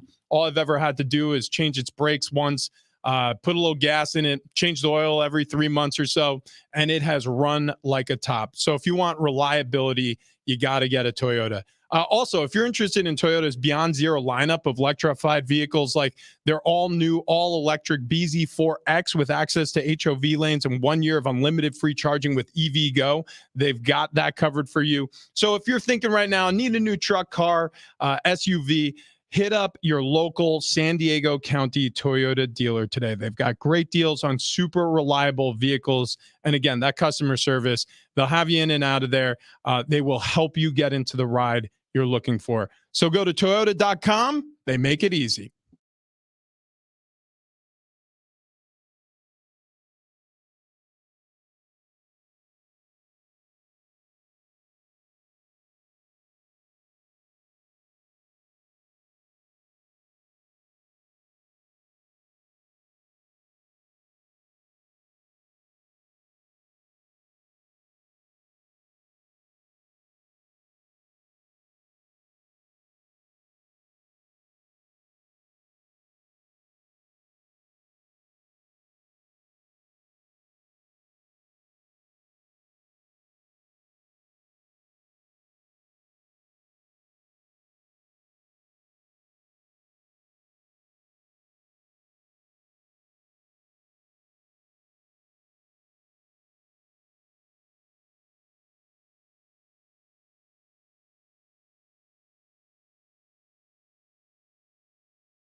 What's the best bet of the week? We're going to talk to Jared Smith coming up next.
This update is presented by NFL on CBS, streaming on Paramount Plus. Starting off here in the NFL, the season opened last night with the Lions upsetting the Chiefs 21-20 at Arrowhead Stadium. During that game, while it was happening, Joe Burrow became the highest paid player in NFL history. The Bengals gave him a 5-year, $275 million contract. We got a full slate of NFL games coming your way this weekend. Make sure you're locked in to San Diego Sports 760. We got a triple header on Sunday, beginning with the 49ers and the Steelers. San Diego State Aztec football, they enter the weekend 2-0 on the year. UCLA coming to Snapdragon Stadium tomorrow. We have it for you right here on San Diego Sports 760. Coverage of the game begins at 2:30 with pregame. Kickoff will be at 4:30 tomorrow. Tickets are available for the game at goaztecs.com. Expected to be a sellout crowd. And the Padres will begin a 3-game series in Houston today against the Astros. Blake Snell on the mound for the Friars. He battles to win his second career Cy Young Award. This update was presented by the NFL on CBS, streaming on Paramount Plus. Rolling through a Bar Card Friday here, brought to you by King and Bottle. 10 locations all throughout San Diego County, but also our iHeartRadio Music Festival is back. It's happening September 22nd and 23rd at T-Mobile Arena out in Las Vegas. 2 nights on one stage with a gigantic performance list. But while the world is listening on iHeartRadio, you could be there with 3 chances every weekday for you to win your trip for 2 plus $1,000 spending cash that I guess you could just put in your pocket, take it down to Cake and Bottle. Yeah, you're darn right you can. But just keep listening for your chance to text in and win. Your next chance coming up in about 90 minutes here. Yeah, really excited for that. I'm really excited to give away the Chevelle tickets as well. We got those to give away. They're going to be playing Cal Coast Credit Union Amphitheater on October 2nd. Those tickets are coming up. I would just say this: keep listening, like right now. Yeah, like right now, right now, and then maybe even 8 minutes from now, because I have a feeling those Chevelle tickets are going to be given away very, very soon. But joining us on the phone line, as we do all season long, every season, it's Jared Smith, Fox Sports Radio betting analyst, host of Countdown to Kickoff on Fox Sports Radio, Saturdays 6 a.m. to 9 a.m. alongside Brian Noah and myself. Jared, how you doing this morning, buddy? NFL is back, gentlemen. Woo! It is a beautiful thing. When I was watching it last night, it felt like last night's game gave me all the feels. Like it had everything. It had referee blunders, it had mistakes, it had turnovers, it had unexpected plays, it had an upset. So we are very back. Yeah, okay, let's start there. So it feels like there are certain trends that you keep an eye on to start every college football season, every NFL season. Are we feeling unders and upsets this weekend, or do you think maybe Thursday Night Football was a standalone? No, I think underdogs is a good week 1 trend. I think divisional underdogs has been even a more pronounced trend. That's about 70% week 1. Wow. If you just bet divisional underdogs. And I think there's a good handful of divisional games this weekend. And then the piece de resistance, home divisional underdogs. We have 4 of them this week. Now, they're not big underdogs, with the exception of maybe the Colts at home against the Jaguars. You also get the Jets at home against the Bills. The Giants actually getting more than a field goal at home against the Cowboys. I would say there's a couple. I would say a couple of those are certainly intriguing this week. But home divisional underdogs, 15-1 against the spread over the last 20 years. They just don't tend to lose ATS week 1, but it's a little unique this year because most of them are lower than a field goal. The Browns and the Bengals, the other one being at 2.5.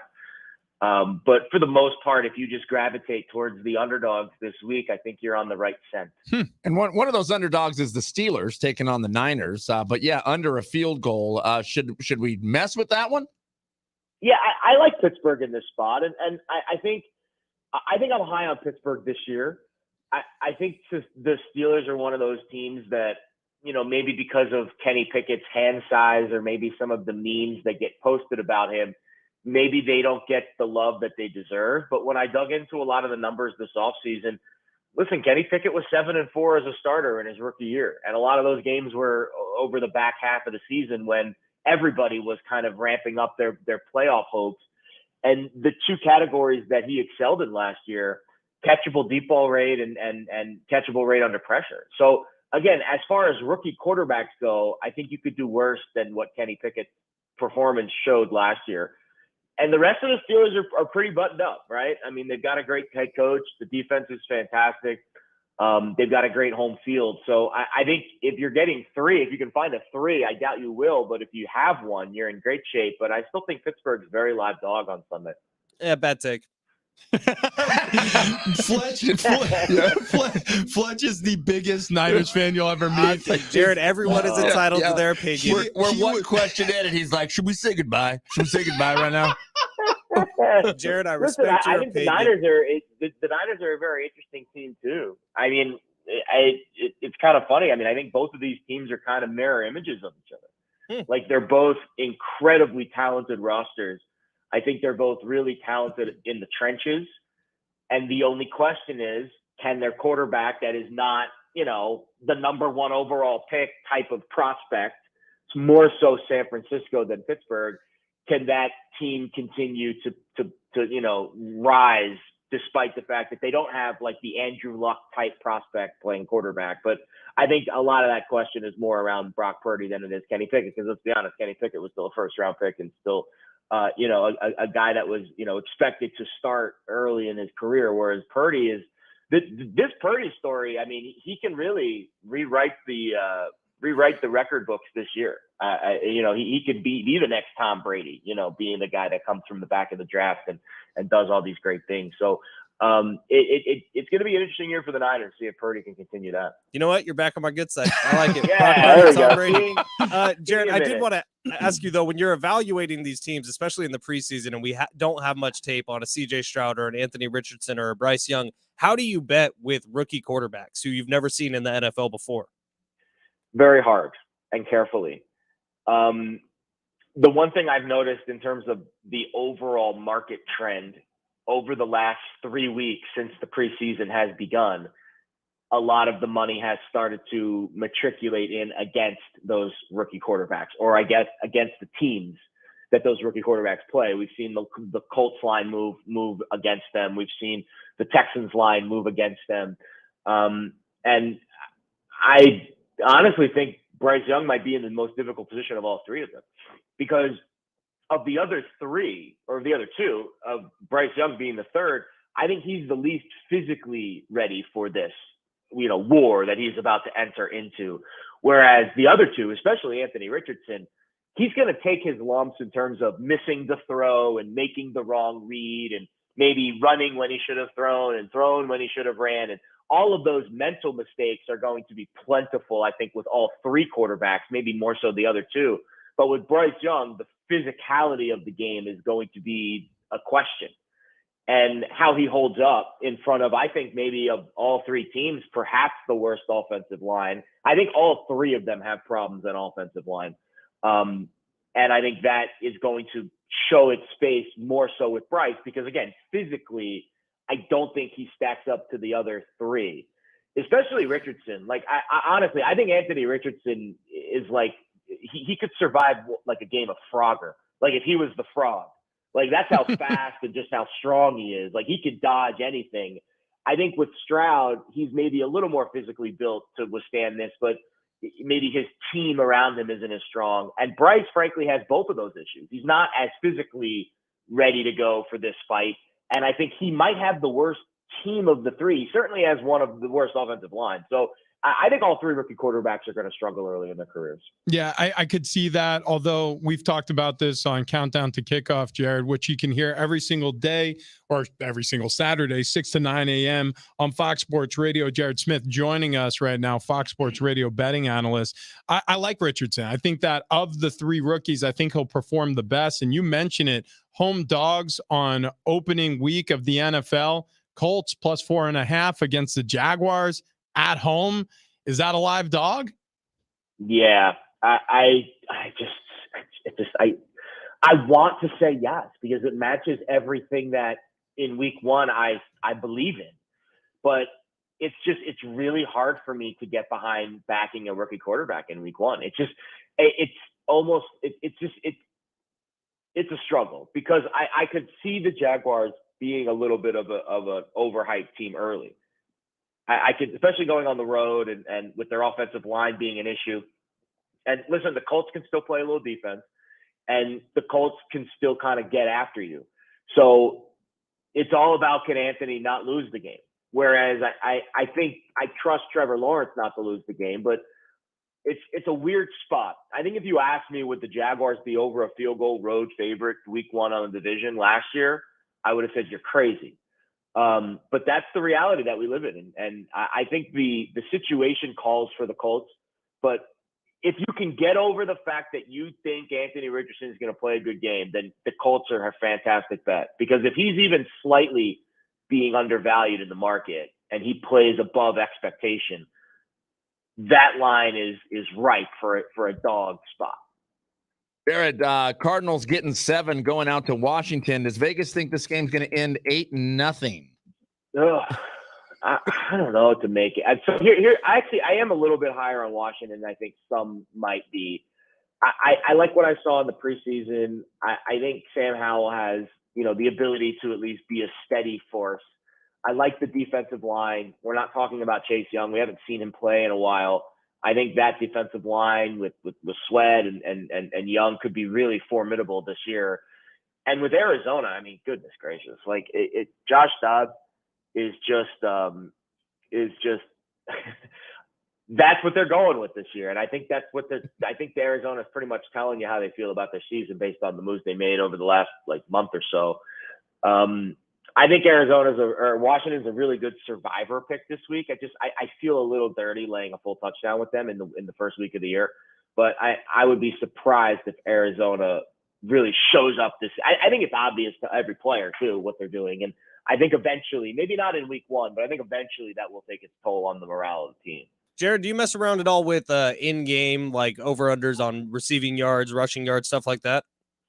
Yeah, I think if you have access. So unfortunately, I don't have access to some of the bigger books here in Nevada. It's actually ironic. In Las Vegas, it's actually harder to bet online. It's easier to bet in the casino, but it's really hard to bet online. The apps aren't as good. We don't have the DraftKings FanDuel here. So we don't have a lot of menu options for live props. But in terms of analysis, I think live props offer more value than just betting the spread or the total live. Because say, for instance, you're watching a game and it's, I know this is maybe the best example because they don't have a great quarterback, but let's say the Arizona Cardinals fall behind 21-0 in the first half. Well, in the second half, it's going to be a lot of throwing the ball. So the live passing yards prop over, I think, presents some value there to whoever the quarterback is for the team that's down 21-0 at halftime. So I think being able to analyze games on the fly like that and being able to kind of see where maybe the move might come certainly helps. But you also have to have access to the market. And unfortunately, here in Vegas, it can be a bit of a challenge.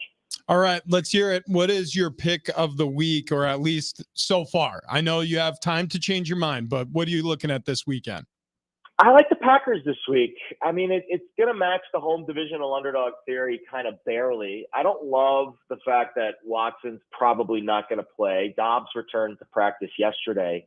But when I look at this game, I see a plus sign next to Green Bay, but I think they've got the better team. I think they've got the better coach and the better defense for sure. I think the better offense is debatable. You could say that maybe Justin Fields is ahead of where Jordan Love is right now, but I would argue that the Bears need Fields to do a lot more than the Packers need Love to.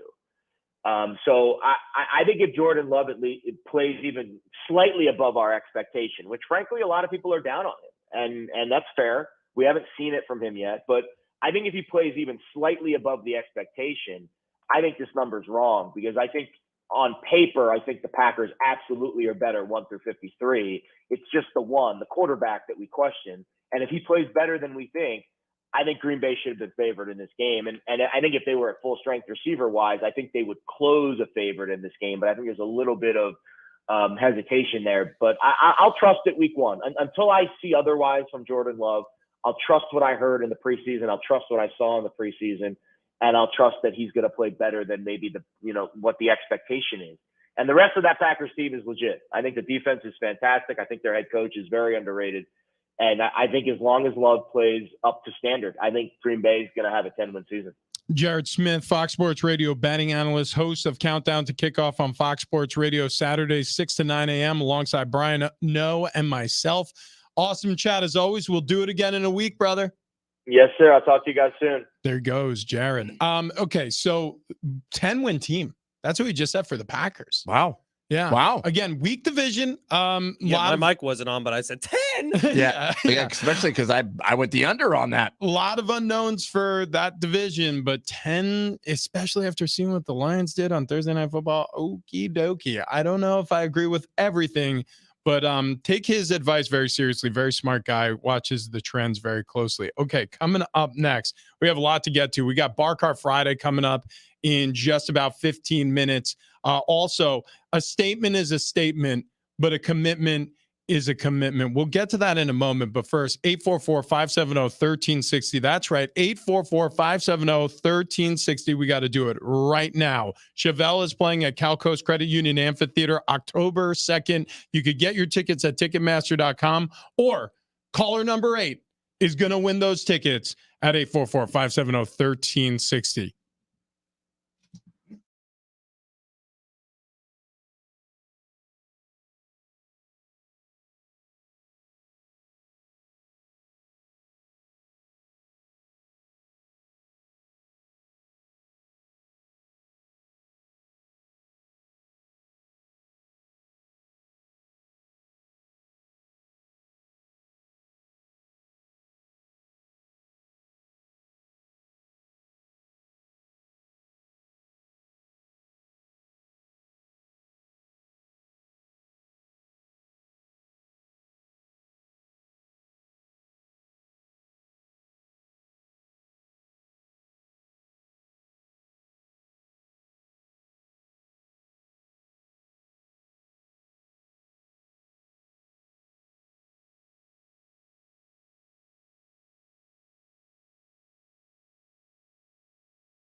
Big Rich, TD, and Fletch. We have just an awesome setup. Sean Hallman is in studio right now. We'll be chatting with him in just a little bit here, as it is a Bar Cart Friday brought to you by Keg and Bottle. Tony Kanja, not far behind. He'll be in studio today, owner-operator of Keg and Bottle. You can get to any of their 10 locations around San Diego, and I suggest you do. And while you're there, might want to get your hands on some of the Shadow Ridge. We are seeing like the little spirits bottles getting set up, and we got some fresh fruit for the bourbon smashes we're going to be trying. Can I do a Travis thing and read you guys a text message I just got? Yeah, it cannot go over the air, so it's going to go. Okay. Oh, okay, yeah. Well, Do you have music to play? Is it a long text message? No, it'll be like it's 6 words. Okay. All right. Yeah. Let's hear it. Hang on. All right. Okay. Go ahead. You're off there. You're in my ear. I'm just okay. I'll turn it off. I'll turn it off. What? Wow.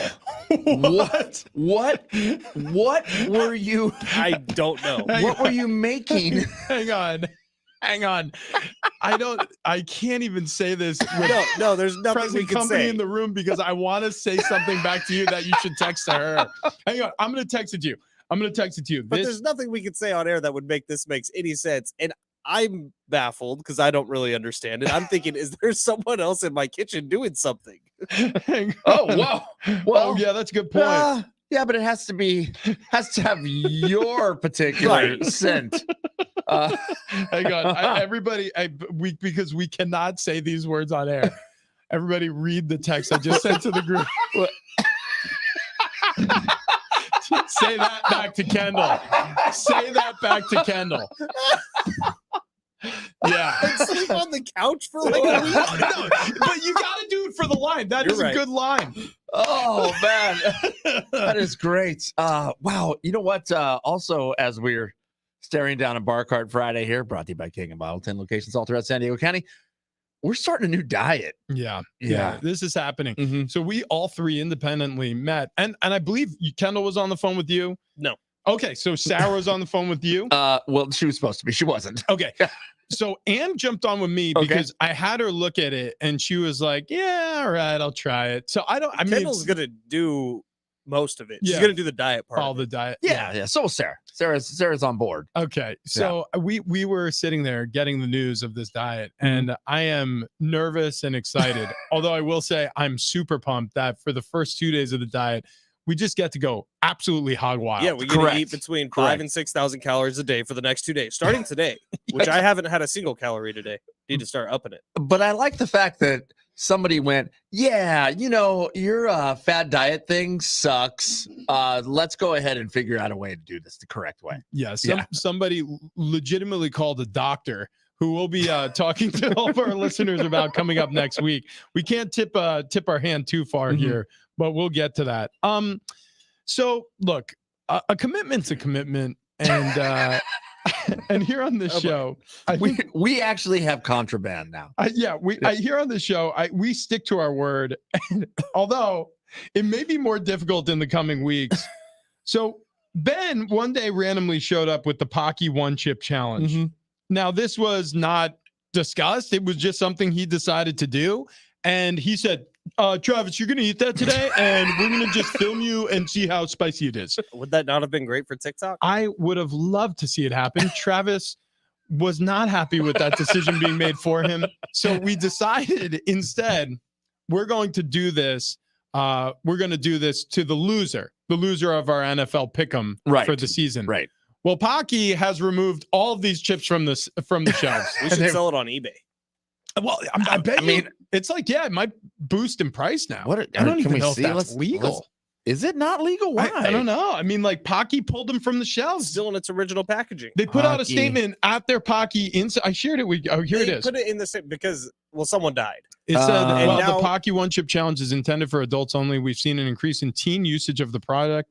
We care about our consumers. We've made the decision to remove the product from shelves. None of us are teenagers. Here's one with bids for $27. Okay. Yay. Okay. Yeah.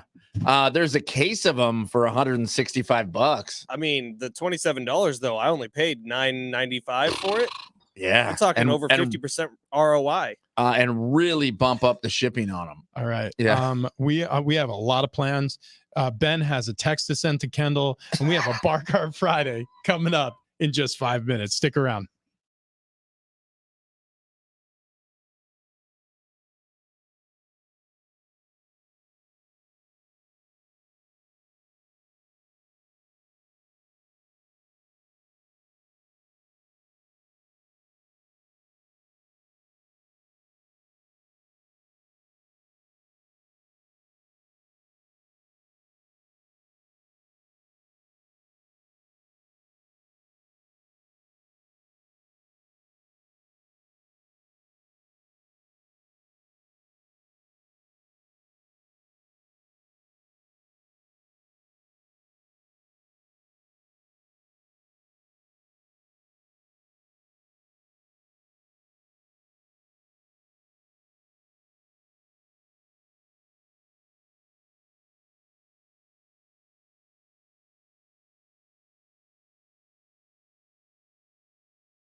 We're number 3, Big Rich, TD, and Fletch. This update presented by the NFL on CBS, streaming on Paramount Plus. We'll begin here in the NFL. Season opened up last night with the Detroit Lions upsetting the Kansas City Chiefs 21-20 at Arrowhead Stadium. And while that game was happening, the Bengals made Joe Burrow the highest paid player in NFL history. That's a 5-year, $275 million deal.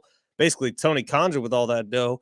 Full slate of NFL games coming your way this weekend. The San Diego State Aztecs football team will enter the weekend 2-0. UCLA coming to Snapdragon Stadium tomorrow. Stay locked into San Diego Sports 760. We got coverage of the game beginning at 2:30, kickoff at 4:30 tomorrow. Tickets are available at goaztecs.com. We still got a pair we are giving away during the show today. This update was presented by the NFL on CBS, streaming on Paramount Plus.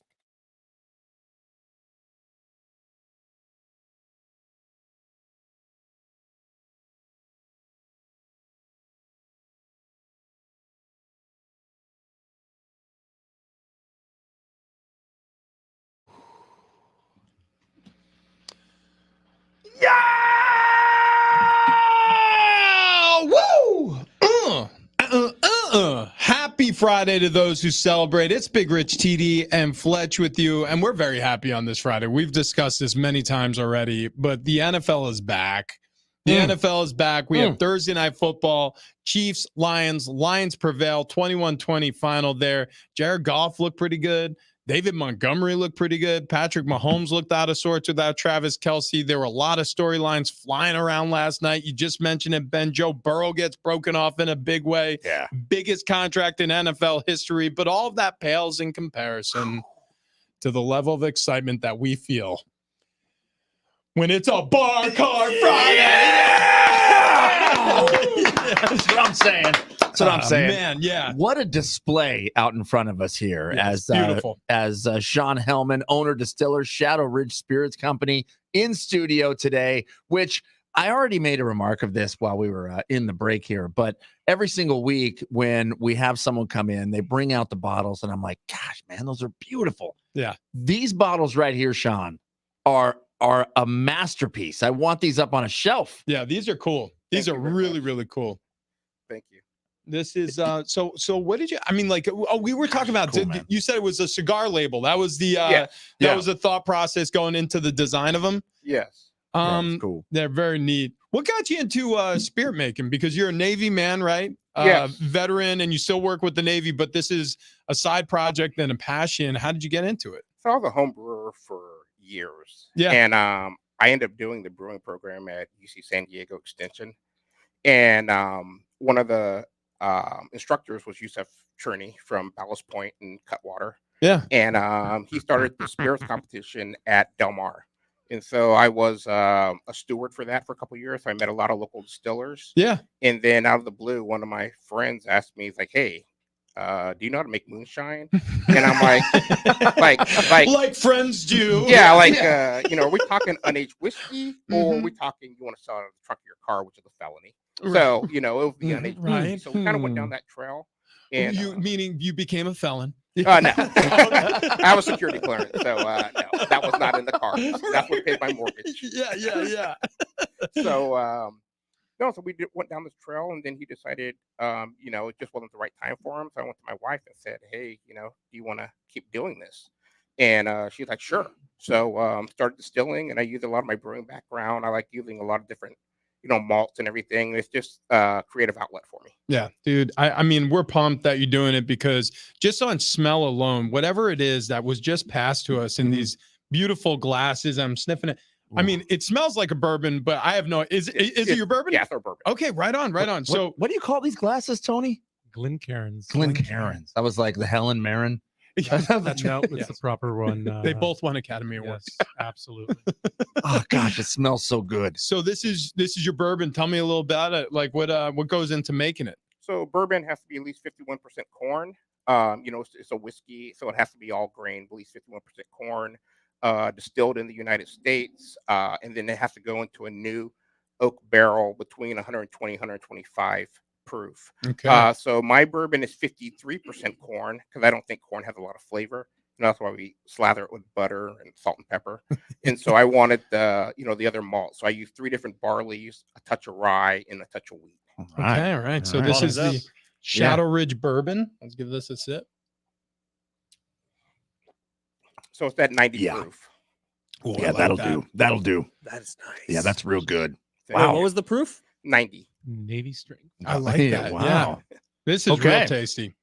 Okay, Man. this is a good start, Sean. It's a real good start. That's a strong contender for Mm. one of the better bourbons we've tried here in studio. That is absolutely delicious. Yeah, I mean, it's different. Like you said, I think it's because of the the barley that you Yeah. add to Mhm. it. It's a completely different flavor Yeah. profile than I was expecting. Yeah, most commercial bourbons are going to be, about 65-75% corn, and then rye, and then usually about, maybe 10% barley.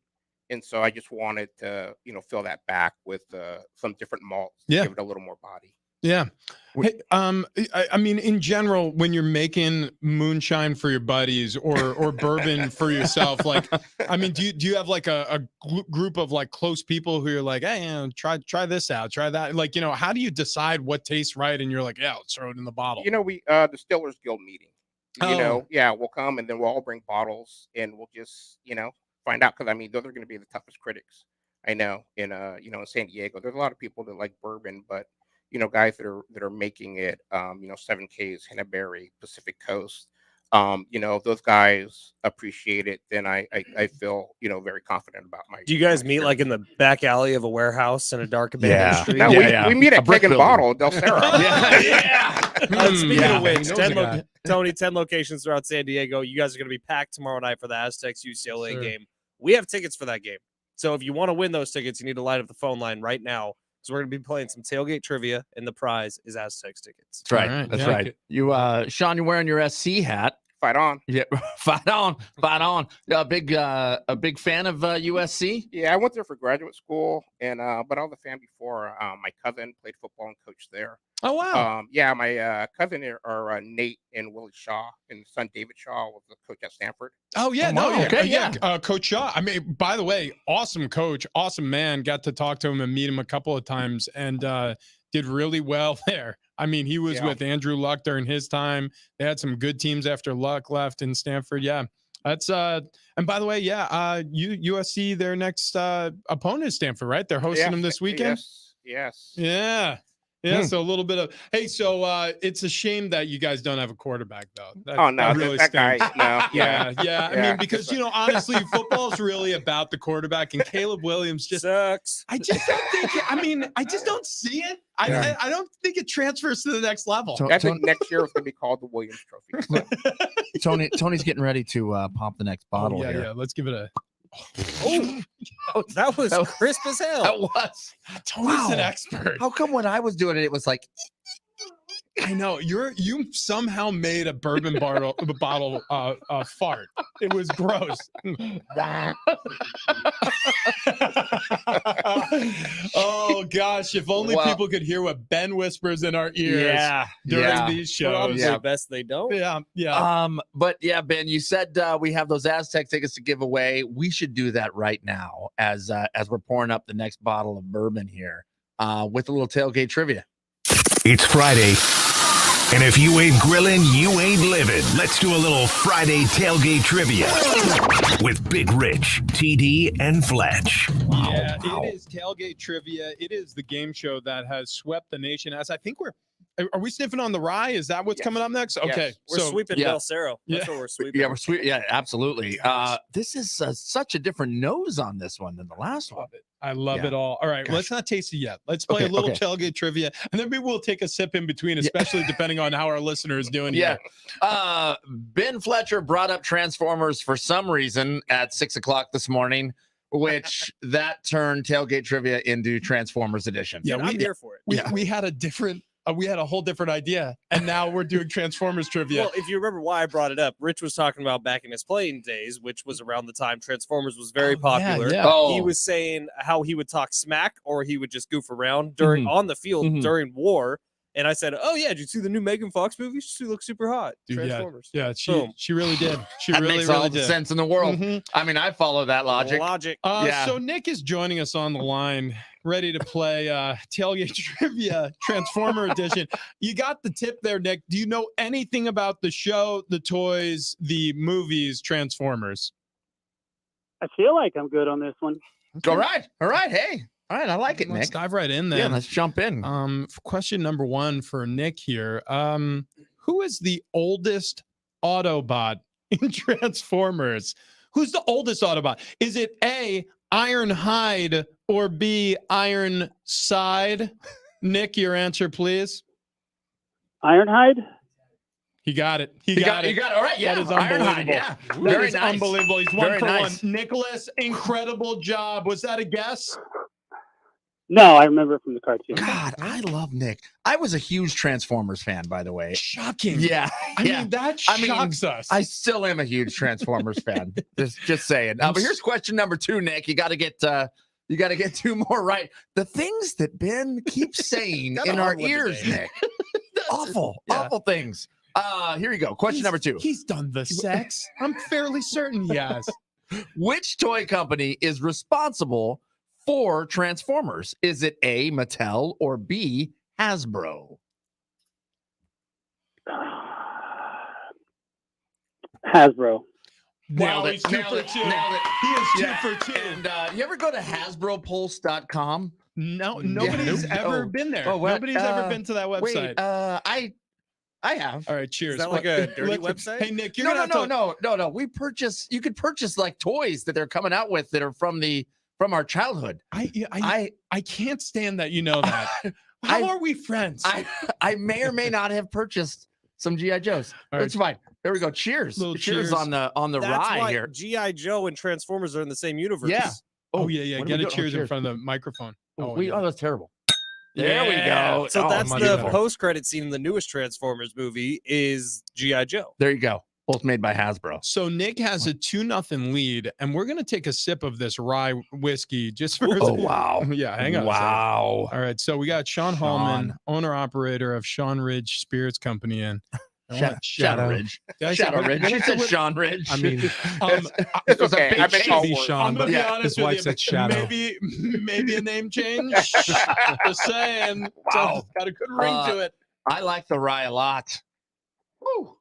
Oh, that's good. It's real good, That man. is tasty. Thank Wow. you. How did you make that one? So the rye, I wanted to be rye can be pretty polarizing, so I wanted to kind of be like an entry level rye. So Yeah. it's about 55% rye, and then I have the same 3 barleys, Munich, Vienna, and Crystal Malt for the barleys, and then a touch of wheat. Like this a I lot. love it. I'm I really love it. enjoying it. Hey, Nick, are you a whiskey drinker at all? Scotch drinker. Okay, Scotch. Well, we got an American single malt coming up in just a little bit from Shadow Ridge, so we're be listening for that. But you got a game show to finish up here, Nick. Enough messing around. That's Okay, right. That's right. we got more Transformers questions to ask you. Very Because- important. Obviously, on a show that's about sports where we drink, we need to ask you questions about Transformers. So let's start here. Starscream, Skywarp, and Thundercracker transformed into what vehicle mode? Nick, was it A, an F-15 Strike Eagle, or was it B, an M1 Abrams tank? The Strike Eagle. Three up, 3 down. I can't believe it. Is it cute? Oh, there we go. I think we have a winner.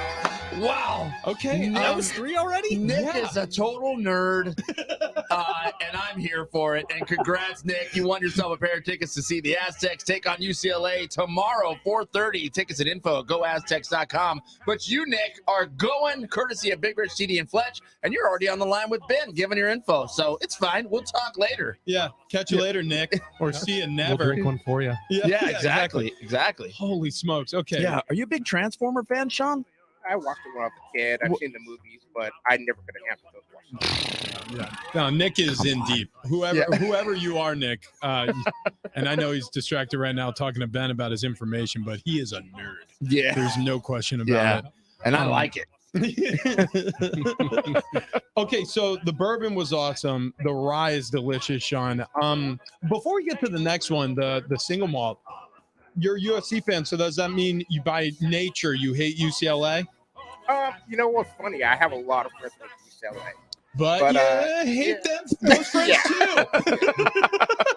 So Yeah. you're rooting for the Aztecs this weekend, then they're taking on the absolutely. Bruins. Yeah. Absolutely. Yes. Our last year in the Pac-12, Yeah. which is awful. But, Yeah. Yep. I want us to go out strong, and we definitely have to beat UCLA on November 18th. Oh, you got the date. Now, see, listen, I knew it. All right. So actually, let's dig in there for a second because they're joining the Big Ten. I mean, I played at Penn State. So, the fact that all of a sudden you're going to have like weekly matchups between like USC and Rutgers or USC and Indiana, USC and Penn State, for crying out loud. I mean, it's bonkers. I mean, you're an alumni. But what can you make any sense of this at all? Besides money for the NCAA now. Yeah. I can't wait to that big rival between USC and Minnesota. I mean, it's ridiculous. And- Trojans, Golden Golfers. and time zones. I mean, come on. I heard USC is going to build a training facility in the Midwest someplace. Oh, is that true? I don't know. I mean, how rumors fly. Dude, but actually Wow. makes sense. Yeah, that though. would Well, make I sense. also So heard help- that different programs, not like football or basketball, but like diving and stuff like that, they're going to take teams from the East Coast and teams from the West Coast that will be playing against each other and just have them meet in Dallas.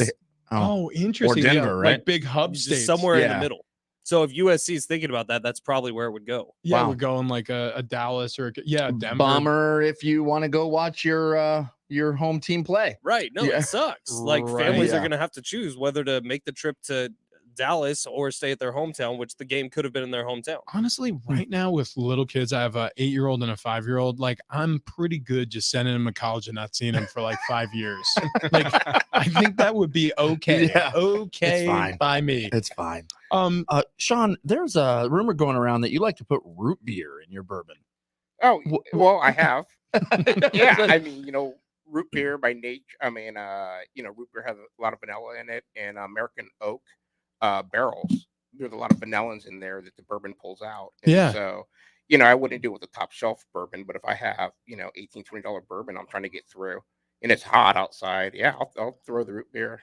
Oh, I in the like bourbon. that. What? Yeah, I no, feel like I want to try it. I've never even thought about No, it. you hear of whiskey Coke. Yeah. Everybody's had a whiskey Coke, but like a whiskey root beer, that does sound pretty good. Refreshing. Wow. Delicious. Speaking of pricing, so I love how you went with 375s.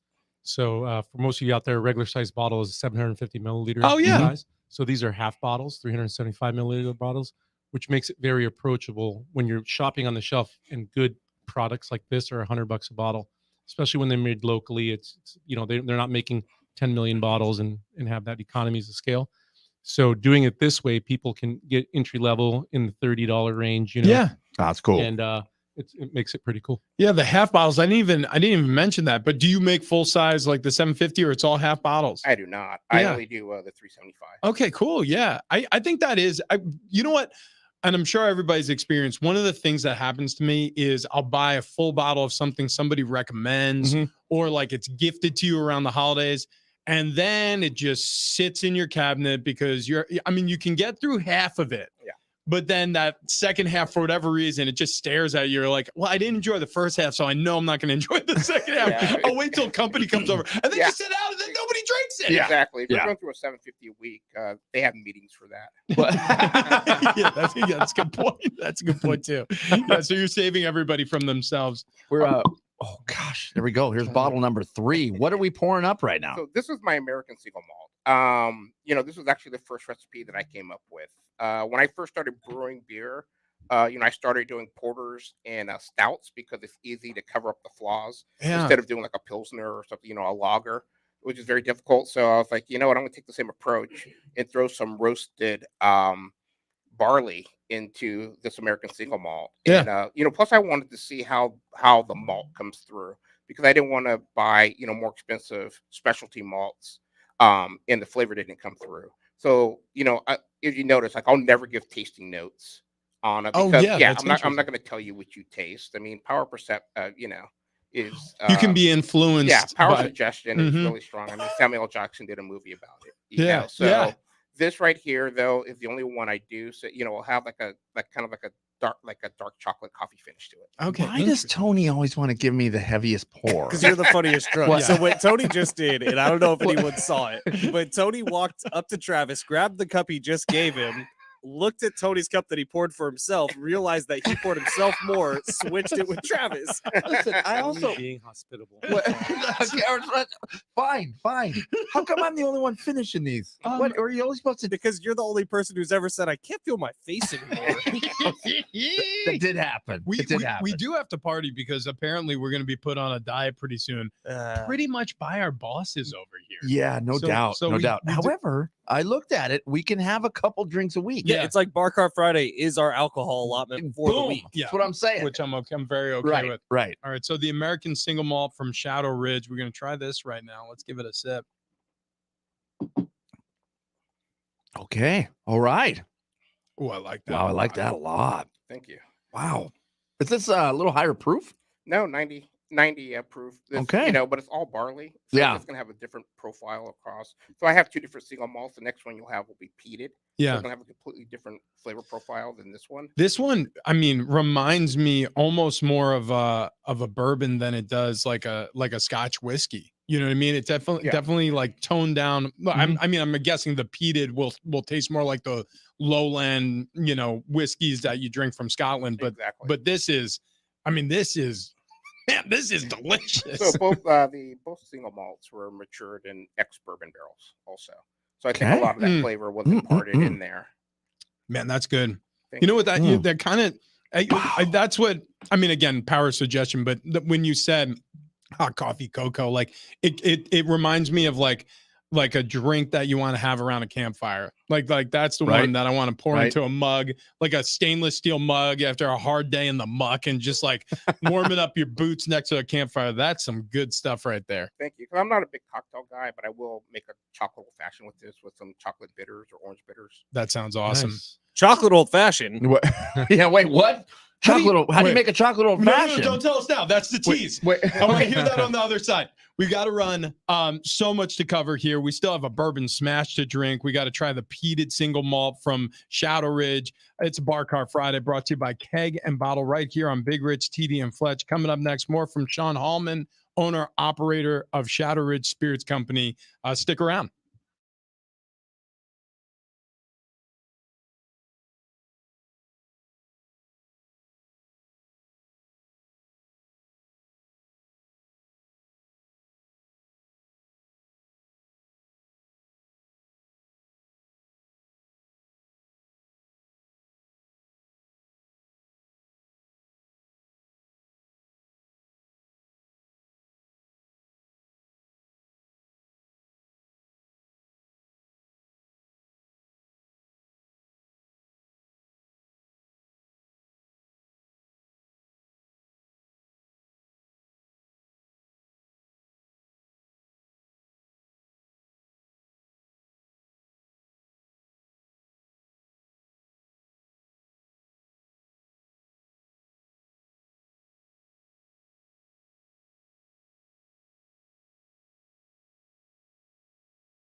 This update is presented by the NFL on CBS, streaming on Paramount Plus. We'll begin here in the NFL, where the season opened up last night. The Lions upset the Chiefs. Final score 21-0. Fun night all around. But during the game, Bengals made Joe Burrow the highest paid player in NFL history. He got 5 years, $275 million. Full slate of NFL games coming your way this weekend. We will reset what you can hear here on San Diego Sports 760 before the end of the show. San Diego State Aztecs, the football team, enters this weekend 2-0 on the year. UCLA coming to Snapdragon Stadium tomorrow. You can listen to our coverage beginning at 2:30. John Schaefer, J.R. Tolver, Jim Russell. Kickoff at 4:30 with our very own Richard Paul Valentino Ornberger, and Ted Leitner. Tickets still available for the game at GoAztecs.com. Padres start a 3-game set in Houston today against the Astros. Blake Snell on the mound for the Padres. He's looking to win his second career Cy Young. He's on track to do so. He just needs to keep pitching well. This update was presented by the NFL on CBS, streaming on Paramount Plus. Thank God it's Friday! It's been a long week and the fellas are thirsty. It's time to cruise into the weekend. Big Rich, TD, and Fletch present Bar Card Friday. Brought to you by Keg and Bottle. Yeah, you're damn right. It's a Bar Card Friday, and we are doing things right here with Shadow Ridge Spirits Company. Sean Hellman, owner, distiller, in studio. Tony Conja in studio. Keg and Bottle, 10 locations all throughout San Diego County. And I got to tell you, here we go. Here comes the crew. Here comes the Party's crowd. here. Yeah, party's starting to walk in the studio. We got Trudy. We got Jake from sales. That's right. Everybody's coming on through the door. It's a Friday. They know what's up. Yep. And they're just in time for cocktails. They are just in time for cocktails. Indeed. But yeah, man, we're pouring it up. We're doing some tasting. We're talking some football. We're talking at Aztecs tomorrow. Yeah. Aztecs taking on UCLA. That's a big game. They've got an pretty intense pass rush. That's the one thing that when I turn on the film leaps out when you see the Bruins against Coastal Carolina, the Chanticleers. You got some tough names tomorrow, by the way. Yeah, there's a lot of Polynesian players on UCLA. Two dudes on the defensive line who wrecked the game. One of them is 6'3", 325 pounds. The other one's 6'4", 260. And he has that Nick Bosa, Aiden Hutchinson body. Yeah. I can't say either of their names. The one who's like the Nick Bosa type is Leatu Latu. He's unbelievable. He's incredible. He's if you turn on that Number film four. against Number Coastal four. Carolina, one of these things just doesn't look like the other, and it's him. Yeah, he's pretty talented. He had 3 sacks and a forced fumble 10 against pressures. That's what Pro Football Focus said. against Chanticleer. Yeah, it was a good game for him. Now, I will say this though. It sounds like, all right, well, you're lauding the Bruins. It's going to be a blowout. It's not. Because Coastal Carolina, very similar to the Aztecs in a lot of different ways, gave a great fight. I mean, that was a 1-score game for a long time before they gave in at the end. I think it's very possible that the Aztecs get the win tomorrow, but this is the best matchup that they've had so far. Obviously, Ohio, everything that we said about them before the game was true. Very tough-minded football team, but they were able to run away with it a little bit in the second half. Idaho State proved to be a bigger task than I think anybody thought. It was also a sloppier game from a penalty standpoint. But if they play Aztecs football, they don't put the ball on the ground, which has been a problem for the first 2 weeks. I think they got a good chance to win. So I can't wait. Yeah, going to be a big one. Tomorrow, 4:30 kick. You can get your tickets at GoAztecs.com. But right now in studio, we got Tony Conja, owner-operator, Keg and Bottle. He brought in our special guest, Sean Hallman from Shadow Ridge Spirits Company. And he has already had us try the bourbon, the rye, the American single malt. And in front of us right now is a tester, or I should say a taster, of the peated single Guess malt. I need my mic on. And Travis, by the way, we're already like we're close to drug Travis, which is my favorite now. Travis. of Come all. on now. I'm watching Sean mix up a drink here as we're getting ready to taste number 4. But he's mixing up a drink in a mason jar. Yeah, I like this a lot. Is that the bourbon smash over there? It is. Yeah. Okay. All right. Yeah, all right. Well, what are we tasting right now? This one, by the way, This is the peated. This is the peated This single one- malt. is there a little bit of a smoky note on this? Oh yeah, Yeah. yeah. So Okay. the lowland scotches, they'll have that like almost like salty, smoky, mossy smell and taste to them. Yeah. Is that what you're going for, Sean, with this one? No, not if so like the Islas. Well, that's like drinking a campfire sometimes. Mhm. Lafroy, Lagavulin, Bruglotti. Oh, Lagavulin. Um, Yeah. You know, so this was again kind of like my entry to rye. This is my entry to peat. So since I can't call it Scotch, I put an American twist on it. So it's peated barley, and then also cherry wood smoked barley. Wow. Okay. Or did you already This is- taste? Oh, sorry. Yeah, I tried it. So, sorry. It smells smoky. It is, but the smoke doesn't overpower you. What he said, like a Lagavulin, that will punch you in the teeth with smoke. Oh yeah. Like, Like that's nice. Yeah. Sean, you are a master.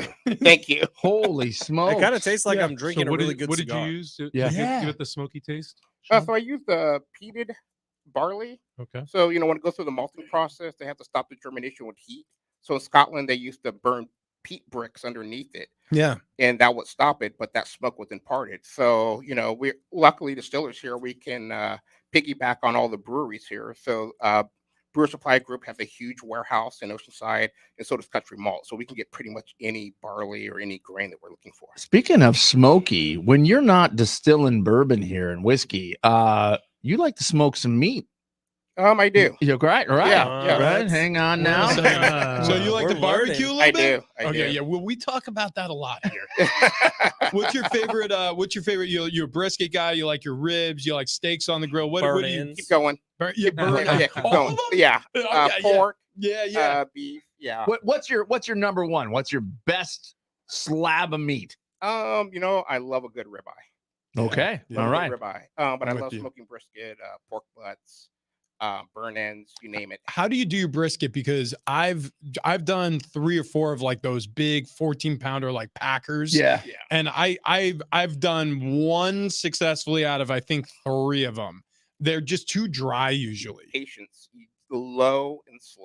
That's your advice. Low and slow. Do you Yeah. do you put a binder on them? You just put a dry rub? What do you do? Dry rub. If I'm doing pork, I'll use a binder, apple cider vinegar or something to, make Yeah, sure it's yeah, thick. yeah. But the thing about beef, if you're gonna buy a good cover of beef, I want to taste the beef. Yeah. Right. So I don't want to cover it up with a bunch of spices and everything. But I mean, pepper goes very well, so I'll go heavy on pepper. Mhm. A rub that's heavy on pepper, and you can always do the Texas sheet and wrap it in butcher paper if you Oh, want. yeah. to keep Yeah, it yeah, in. yeah. That, yeah. the Which- one time I had success doing it, I threw it in butcher paper and that helped it was once it reached an internal of like 200 or whatever, then I wrapped it up Yeah. maybe it was the opposite. I forget. Same deal. That was the only time it worked out. I just do a salt and pepper on the brisket. That's perfect. So Yeah. weird. Yeah. Rich never shares with us. Okay, wait, Yeah. whoa. I brought you in a tri-tip. I actually hit it. Oh my God, you just reminded me. I have a present for you guys. I gotta run out to the car. I forgot to bring the. No. Okay, wait, Rich. No, Go, no, wait. Keep Go him on the here. break. Keep him here. Wait, Keep wait. him here. He's saying Keep him stay. here. He's saying Oh, stay. okay. Why? What's Why? going on? Because Why? we- I gotta give you your present. I know we can do it in commercial break. Then we can bring it It's on a for the last 1-year one. We anniversary. have 3 minutes left here, and we're gonna do a new game. Tony, you want to play a game? I'm down. Oh Okay. wait, what's Sean, the you want to game? play a game? Sure. Okay. It's like not really. Well, we need both of your help. So Is it Transformers? Because I wrote like 25 Transformer questions. no, this is very Off the top of basic. your head. We got a full slate of NFL games coming up this weekend. Tony, I know you're an NFL fan. Sean, I'm assuming you are. Yes. You like to smoke meat and drink. So Is it, all right, we got 3 games here. These were the ones I picked that I thought were the best lines by Okay. Vegas. So these are all Vegas insider lines. Bengals at Browns. Browns are dogs by 1.5 at home. at home. Wow. Home dog divisional matchup. Jason Smith gave us a hint. Wait, Bengals at Browns. I'm Browns thinking are Browns. dogs. Browns are dogs 1.5, Yeah. according to Vegas Insider this morning. Taking Browns. You're taking With Browns. the what? Really? You- Wow. Yeah. No way. That's the setup. Bengals roll. I know. I agree with Tony. It does feel like Vegas. Vegas is begging you Vegas to take is- the Bengals. Yeah. It's the setup. And Vegas knows what they're doing a lot of the time. I'm They're fine not with that. covering. No, I'm fine with that. Bengals roll. NFC, on the Browns. We'll talk NFC on the side. North on the road. I like the Bengals too. I can't get over it. I think I'm taking the Bengals also. Oh, this is easy money. Everyone out there. I'll let you. Wow. We're Sean? all going to dinner. I'm paying. Wow. Yeah, Sean, what do you like? Browns. I think Joe Burrow is gonna be tired of counting all his money. Wow. He's tired counting all his stacks Actually, of millions. it's gonna slow him down because his pockets are gonna be so full. I also got the Browns just because Vegas is telling me I should take the Bengals, and I don't trust Vegas. All right, Okay. next one: Niners at Steelers. This is in Pittsburgh. Steelers are getting 2.5 points here. Kenny Pickett, Brock Purdy, both have great defenses. Who we going with? Okay. I've played there. Tough place to play in Pittsburgh. Road game for a young quarterback. Mike Tomlin is going to be rattling his cage. This is inarguably, outside of the Philadelphia Eagles, the best defense that Brock Purdy has ever faced. I got the Steelers here. Yeah, Plus the 2.5. I'm feeling the Steelers as well. I think the Pickens little team up here is starting to solidify. I think the Steelers are going to be tougher than everybody thinks. I'm gonna have to agree. Steelers it is. You got Steelers. What about you, Sean? Steelers. Wow. Yeah, okay, Wow. Wow. Wait a second. Ben. Who do you take on this game between the Steelers and the 49ers? Niners favored by 2.5. Okay, he's standing up. Wow. Okay. He's walking out. He's coming into I don't know. the He's studio. in studio. He actually kicked the door open. Okay. Wow. The foot's on the table. He showed his socks that have the Wow. 49ers logo, almost knocking over several drinks. Look at Aaron Ballman in the San Diego Sports 760 T-shirt coming in studio. We got Bob, Jake, Trudy, and now Aaron, who stopped by for a Bar Cart Friday. We got Bourbon Smashes coming up. We have one more game. I can't believe you're all going to lose on that one. Those are big socks. Big Sock Brock, baby. All right. Cowboys at Giants. This is a big one on the weekend. Giants are getting 3.5 here at home. I believe this is the Sunday night game, isn't it? Okay. Yeah. So this is the Sunday nighter. This is going to be the 5 p.m. kickoff Sunday night on NBC. Okay. Yeah, no, this is a toughie. Yeah, I think I'm going to take the Giants at home covering. Now, I could see the Cowboys winning by a field goal. I think it's going to be a close game. I'll tell you what, I'm easily taking the Giants. I wouldn't take the Giants. Easily taking Would the you Giants. take them on the money line? Yes. Okay. Giants are going to win this game. Okay. All right. Well, Yeah. I definitely like the Giants plus 3.5. So I'm with Ben here. I like the Giants as well. I'm taking the Giants easily. I'm not saying that. I think the Cowboys will put up a fight. I just feel like it's going to be another Dak Prescott meltdown here at the end. The only way the Giants win this or lose this game is if the Cowboys defense doesn't let them score. I have zero faith in this Cowboys offense. Wow. I'm gonna have to go agree with you on that. Wow. Okay. Tony Concha, Easy. cake and That's 4 Giants. Sean? Yeah, Sean. Giants. Okay. Wow. Okay. 5 for Consensus 5. here. 3.5 though. That's why. That means Cowboys, the Cowboys Giants. are for sure going to win by like 15. Aaron says Giants. Aaron said Giants. Wow. 6 for 6 on Giants. Cowboys are definitely Yeah, winning that game. John Fink, thumbs up, Giants. Wow. It's happening. Okay. Now I want to switch my pick. No, don't do that. Don't be that guy. Why You're would you maniac. do that? If everybody's leading one way, Okay, listen. Okay. everybody was on the Chiefs last night. We have a busy day here. Yeah, I we was have too. Shadow Ridge in studio right now. Shadow Ridge Spirits Company. We got Sean here we Hallman, go. the We owner just got operator, handed handing out bourbon smashes. We got the lemon, we got the bourbon, we got the mint, we got the simple syrup. Smells so good. This is an incredible little libation. We're gonna can we sip it here on Yeah, this side of Go the ahead, break? take a sip. Yo, can we take a sip? We're gonna take a sip right now. Okay, hang on. My Oh, that is nice. hey, The garnishing. hey, What is that? Mint? Sean. Yes, it's mint. This is like, I mean, sit on your porch, Yep. Yep. just lean back in the chair, watch the kids play in the yard, and just, I'll take 6. I started to say wow as I was sipping. I was inhaling it into my lungs. It's just incredible. better that way. So refreshing on this one, right, guys? Ben After is- drinking that, Oh, all those This 4 is- samples this straight is up. incredible. so good. This so is good. incredible. Yeah. All right, let's take a quick break. Yeah, let's do it. And then- Okay, there we go. And there's the break.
It is a bar card. Sports 760 Big Rich, TD and Fletch. We're going to wrap it up here next.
Thank God it's Friday! It's been a long week and the fellas are thirsty.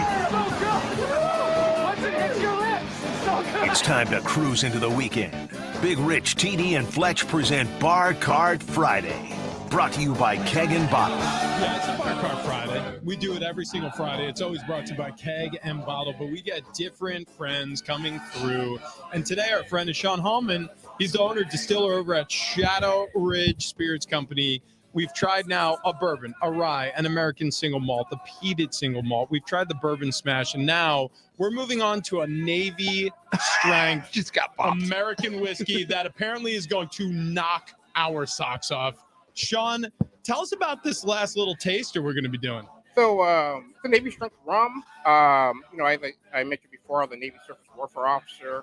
My dad's retired Master Chief. So 1893 was the year the Navy founded the rank of Chief Petty Officer. Oh, wow. And Your so, dad was a Master Chief. Yeah. So and he always told me, when I got Like commissioned, Halo. trust your chief, trust your chief. So I made this rum to dedicate to the Chief's mess. This is About that. You're a good man. Yeah, You you are are a a good good man. man. So when you say it's going to knock our socks off, what's our percentage? This is 118 proof. okay. Here we go. Okay. Okie dokie. NBD, guys. Yeah. Got a great nose. I'm gonna go ahead and try the 118 proof Navy strength from Shadow Ridge Spirits Company. Here we go. Here we go. Salud. Let's do it, Salud. gentlemen. Cheers. Wow. Wait a minute. Whoa, that Hold does not on knock my now. socks Hold off. on. That's smooth. But it's incredible. That is That not, is that's so not hitting smooth. like 118. How did you do that? So I I distilled it out. I used piloncillo sugar, which are the cones you can find at Latin markets, and a high grade molasses. And then I always have back set from previous distillations. They add a little body, a little complexity. And then I matured this in an ex-bourbon barrel. This is, I mean, It's delicious. It's like really nice. I yeah, mean, it is very nice. We've lined up 5 tasters, and going from the bourbon all the way through to this Navy strength, I every single time I sip a new one, it's my favorite. It is. Yeah, no, Thank it's you. the same thing. This is my favorite, guys. I Aaron- mean, 118 is my jam right now. Aaron Ballman, you only handle accounts over $3.5 million. They call them the Joe Burrow accounts. Yeah, That's they call them the Joe Burrow accounts. Did you get a taster here? What? You didn't get a taster. Aaron. She's also scared of the microphone. Aaron, Get Sean, this woman you a gotta- taster. Somebody, Yeah, oh, here There we go. That she just got several It's being tasters. handed off, and Aaron. Which one did I Bauman, get? We don't know. Did you get the Navy strength? She got the you Navy got the strength. Navy strength. Yeah. Baby food. Lucky for me. You're It's- fine. You're fine. Top of the morning to you. Goodbye. Yeah. What? Come on. Go ahead. Oh, really? Oh, Thank you. Oh, because I'm yeah. a lady. Yeah. Well, as it turns out, so am I. Cheers, sissy. Huh? It's not as bad. Wait, When you what? when you say Not as 118, bad. I'm thinking like gasoline, right? Yeah, No, yeah. yeah. It's not. It's No, flavored. it's smooth. Yeah, you got that It's that smooth. molasses. I'm also, that brown uh, sugar. It's getting a little fuzzy in here. I'm just gonna say. Uh-oh. I'm Here we just go. gonna say. Yes. I'm just gonna say. It just happened, Wait, hang guys. on, hang on. Travis just wants to tell you that I love you. I love you guys. I love you. And it's been a long week, even though we had Labor Day. I gotta close one eye. Even though we had Labor Day, like it was a fast week, but it was a fun week. Go Aztecs.com. Get your tickets. This was absolutely amazing. Tony, thank you as always. Yep. Appreciate you. Thank you to Sean for coming. Appreciate Yeah. you. No, thanks taking for the time to come invite. I out. really man. appreciate it. Get out Absolutely. to Keg and Bottle and celebrate a bar car Friday with us. 10 locations around San Diego. Get your weekend started there Yep. and start Shop your weekend local. with Shadow Ridge right. Spirits Company because Sean, you absolutely killed it today. No, Thank you, thank brother. you. Fight on. Go see him at Oh. his, go see him at his place and buy his stuff, or come to us and buy it from us. Yeah, there you I go. like Yeah, it's the that. first official NFL weekend of the year, so you're gonna want to be sipping on something strong, right, T? Oh yeah, you Yeah, got to make yeah, it right, yeah, buddy. guys. Go for the 118 proof. Thank you, Tony. Thank you, Sean. Thank you, everyone else who came in on a Bar Card Friday. We appreciate you all. Also, Jared Smith, 7:30 Fridays. We lock Jared Smith in. Yeah, So that's every correct. Friday, you want betting advice, anything like that, listen here. Okay, Right on, right beautiful. on. We'll do it again Yeah. next week. We'll see you Monday. We'll see you tomorrow. Let's go. 2:30. Aztecs. We'll see everyone tomorrow. Aztecs, 2:30. Right, Rich is on the call. Oh, Yeah, yeah, yeah, yeah. And the Aztecs. There's that. Okay, we'll see you.